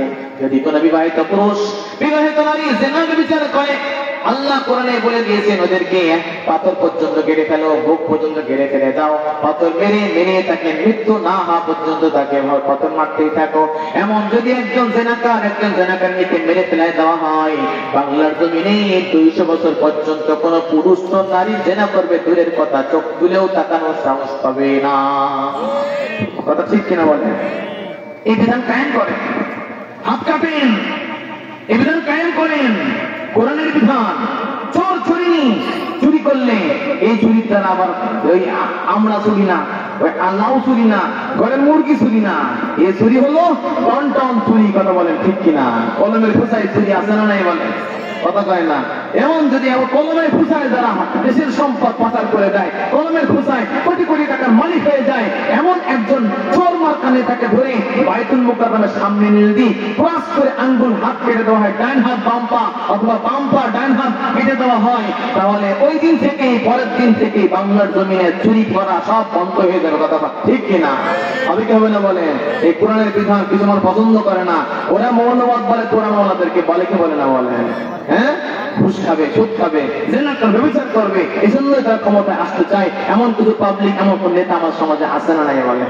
মনে রাখবেন, এই বাংলার জনগণ ওদেরকে 15টা বছর সময় দিয়েছে। কয় বছর সময় দিয়েছে? ওরা মানে নাই, ওরা শুধরায় নাই। যেমন আসহাবে ফিলকে আল্লাহ আবাবিল পাখির দ্বারা যেমন তাড়াই দিয়েছিল, আল্লাহ এই জমিনের ওই নমরুদ আসহাবে ফিল মার্কা ওই সমস্ত আব্রাহার মতো ওই নব্য আব্রাহাদেরকে কিছু দুধে খাওয়া বাচ্চা শিশুদেরকে দিয়ে কিছু যুবক পুরা পান্ডে দাম উড়াই দিতে। কথা বলে ঠিক কিনা? যদি এই জমিনে কেউ ওদের মতো করে আবার সংসদে বসতে চায়, জনগণের রক্ত চুষতে চায়, তো বাংলার জনগণ ওদেরকে 15 বছর ধরে কথা 15টা মিনিট ওদেরকে সংসদ ভবনে বসতে দিবে না। কথা বলে ঠিক কিনা? এই জন্য ভাইয়েরা আমার, রাসূল দেখলেন মাথার মধ্যে পাথর মারা হইতেছে। জিবরাইল বলল, ইয়া রাসূলুল্লাহ, এরা হলো আপনার উম্মতের সমস্ত মানুষ যারা কোরআনকে ভালোবাসতো না, কোরআন মতে চলতো না, কোরআন কায়েম হোক এটা তারা পছন্দ করতো না, কারণ জাহান্নামের মধ্যে ওদেরকে এই শাস্তি দেওয়া হয়। বলেন নাউযুবিল্লাহ। ভাইরা আমার রসুল সামনে গেলেন, অনেক শাস্তি দেখলেন, আমি সবগুলো আজকে বলা টাইম পাচ্ছি না। দেখলেন এটা তন্দুল চুলো, বিশাল চুলো কিন্তু মুখটা সরু, এটাকে তন্দুল বলা হয়। আছে না আপনাদের এই এলাকায়? সাজরে আছে না? এই রুটি বানায় তন্দুল দিয়ে। জাহান্নামের মধ্যে তন্দুল চুলো দেখলেন, আগুন দাও দাও করে জ্বলতেছে, আগুনের লেলিহান শিখা যখন উপরের দিকে উঠতেছে, কিছু উলঙ্গ নারী পুরুষ ওর মধ্যে লাফায় উঠতেছে, মুখের কাছে মূলত বের হয়ে যাবে, যখনই বের হতে যায় আবার আগুন নিচে নেমে যায়, ওরা ঠাস করে পড়ে যায়। জিবরাইলকে বলা হলো, ও জিবরাইল এরা কারা? জিবরাইল বলে, ইয়া রাসূলুল্লাহ এরা হলো আপনার উম্মতের ওই সমস্ত নারী পুরুষ যারা জিনা করতো, ব্যভিচার করতো, নিজের সতীত্ব অন্য পুরুষের কাছে দিয়ে দিত, ওই পুরুষ যে তার চরিত্রকে ভিন্ন নারীর কাছে চরিতার্থ করতে বলে। নাউযুবিল্লাহ। এই জন্য ভাইয়েরা আমার, জিনা ব্যভিচার এগুলো করা যাবে না। বলে হুজুর যেগুলো হয়ে গেছে তওবা করে ফেলেন, ভুল তো ভুল, আল্লাহর কাছে তওবার হাত তোলেন, আল্লাহ ক্ষমা করে দিবে কি দিবে না বলেন। 100 মার্ডার করে আল্লাহর কাছে ক্ষমা পেয়েছে বনি ইসরাঈল ব্যক্তি আছে না নাই বলেন? কয়টা মার্ডার করেছেন? কয়টা মার্ডার? একটা। 100 মার্ডার করেছে, ক্ষমা পেয়েছে কিনা বলেন? বেশ্যা নারী, বেশ্যা পতিতালার কাজ করে, দেহ ব্যবসা করে, পুরুষের কাছে ব্যবসা করে টাকা নিয়ে বাড়ি যাচ্ছে। হঠাৎ পথের মধ্যে দেখতেছে একটা কুকুর, বুখারী শরীফের হাদিস, কুয়ার পাশে দাঁড়ায় আছে, জিভটা মেলায় দিয়ে কুকুর জিভ মেলায় দেওয়া থাকা মানে পিপাসা লেগে গেছে, কিন্তু কুয়ার থেকে পানি তুলবে, কোনো রশি তুলতে পারে না, রশি তো নাই ওর কাছে। কি করে? কুয়ার কাছে এসে নাম জিভ মেলায় দিয়ে আছে, নারীর দিকে প্রতিটা নারীর দিকে দয়া আসছে, নিজের অন্যটা খুলে জুতাটা বেঁধে ওটা এমনি অন্য খুলে ফেলে, বলে এরা পানি তুলে কুকুরের মুখের মধ্যে দিয়ে দিয়েছে। আল্লাহ তাআলা তার মাখলুকের এই খেদমতটা দেখে এত ভালো লেগেছে, যেমন নবীর কাছে ওহী পাঠিয়ে দিয়েছে, নবী তুমি তোমার উম্মতকে ওই নারীকে জানিয়ে দাও তার পিছনে জিন্দেগির সব গুনাহ একটা আজকে আমল করার কারণে, শুধু কুকুর নিকৃষ্ট প্রাণী কিন্তু আমার মাখলুকে খেদমত করার কারণে আমি আল্লাহ ওই বান্দির পিছনে জিন্দেগির সমস্ত জানালা বিচারকে মাফ করে দিলাম। যদি সে 1000 বছরকে বছর জেনা করার কারণে ক্ষমা পেতে পারে, তাহলে আমাদের জীবনে যা এমন ঘটনা ঘটে গেছে, যদি 2 রাকাত নামাজ পড়ি, তওবার হাতটা তুলে দিই, আল্লাহ তাআলা তার তওবার কারণে তার পিছনে জীবনের সব গুনাহ খাতাকে মাফ করে দিবে। এরপরে আর করতে পারবো না, করা যাবে না, আল্লাহর সঙ্গে প্রতিজ্ঞাবদ্ধ হওয়া লাগবে। সবার রাজি আছেন ইনশাআল্লাহ? তাহলে তন্দুলের মধ্যে চলতে হবে, এই কথা বলেন ঠিক কিনা? আল্লাহ নবীর সামনে গেলেন, গিয়ে দেখলেন রক্তের সাগরের মধ্যে একটা লোক দাঁড়ায় আছে। সাগরের মধ্যে কতক্ষণ দাঁড়ানো যায়? কুলে আসার জন্য চেষ্টা করতেছে, আবার কুলে আর একটা লোক তাকে পাথর মেরে মাঝখানে পাঠিয়ে দেয়। জিবরাইলকে বলা হলো, ও জিবরাইল এরা কারা? রাসূল বললেন, জিবরাইল বলে, ইয়া রাসূলুল্লাহ এরা হলো আপনার উম্মতের ওই সমস্ত মানুষ যারা সুদের সাথে ব্যবসা করতে। বলেন নাউযুবিল্লাহ। যাদের সম্পর্ক সুদের সাথে ছিল। আমার রাসূল দেখলেন ওদের পেটগুলো বড় বড়, ওই পেটের মধ্যে বিষধর সাপ আছে, দংশন করতেছে, ভিতরে সাপের দংশন, এপাশে রক্তের সাগর, সাপ যাচ্ছে, মুখের মধ্যে রক্ত যাচ্ছে, হাবুডুবু খাইতেছে, কিন্তু কুলে আসতে পারতেছে না। তার কারণ কি জানেন? যারা সুদি কারবার করে, যাদের সুদের উপরে চলে, যা সুদি লেনদেনে অর্থনীতি বলে, গরিব শুধু গরিবই হয়ে যায় আর ধনীরা ধনী হয়ে যায়। এটা কেমন যেন গরিবের রক্তকে চুষে খাওয়া হয়, কথা বলে ঠিক কিনা? এই জন্য ভাইয়েরা আমার সুদ খাবেন না। অনেক ব্যবসায়ী বলতেছে আমরা সুদ খাই না, শুধু সুদ আমরা দিই, কিন্তু ভাইয়েরা সুদ খাওয়াও যেমন গুনাহ, সুদ দেওয়াও কিন্তু তেমন গুনাহ, কথা ঠিক কিনা? আমার কথা না, রাসূলের কথা। লাআন রাসূলুল্লাহ সাল্লাল্লাহু আলাইহি ওয়াসাল্লাম আকিলা রিবা ওয়া মুকিলাহু ওয়া শাহিদাইহি ওয়া কাতিবা। রাসূল বলেন আল্লাহ নবী লানত করেছেন, তিরস্কার করেছেন, ভর্ৎসনা করেছেন, গালিগালাজ করেছেন বললে ভালো হয়। তাকে কটু কথা বলেছেন যে সুদ খাই, অথবা যে সুদ খাওয়াই মানে সুদ দেয়, অথবা যে সুদের সাক্ষী থাকে, 2 জন সুদি কারবার করতেছে, আপনি সাক্ষী থাকলেন, অথবা যে সুদের কারবারের লেনদেন লেখালেখি করে মানে সুদি ব্যাংকে চাকরি করে। রাসূল বলেন সুদের ক্ষেত্রে এরা শাস্তির ক্ষেত্রে সকলেই কিন্তু সমান গুনাহগার। বলেন নাউযুবিল্লাহ। এজন্য বলেন সুদ খাওয়া যাবে, দেওয়া যাবে, সাক্ষী থাকা যাবে, লেখালেখির কাজে ব্যস্ত থাকা যাবে। আমরা তো শ্রম দিয়ে পয়সা নিয়ে আসি, 8টায় এসে 4টায় বাড়ি আসি, কষ্ট করে বেতন নিয়ে আসি। এ ভাই, হারামের পিছনে শ্রম দিলে কি শ্রম কি হালাল হয়ে যায়? কখনো কথা কয় না। পায়খানা দিয়ে পেঁয়াজি বানালে কি পেঁয়াজি হালাল হয়ে যায়?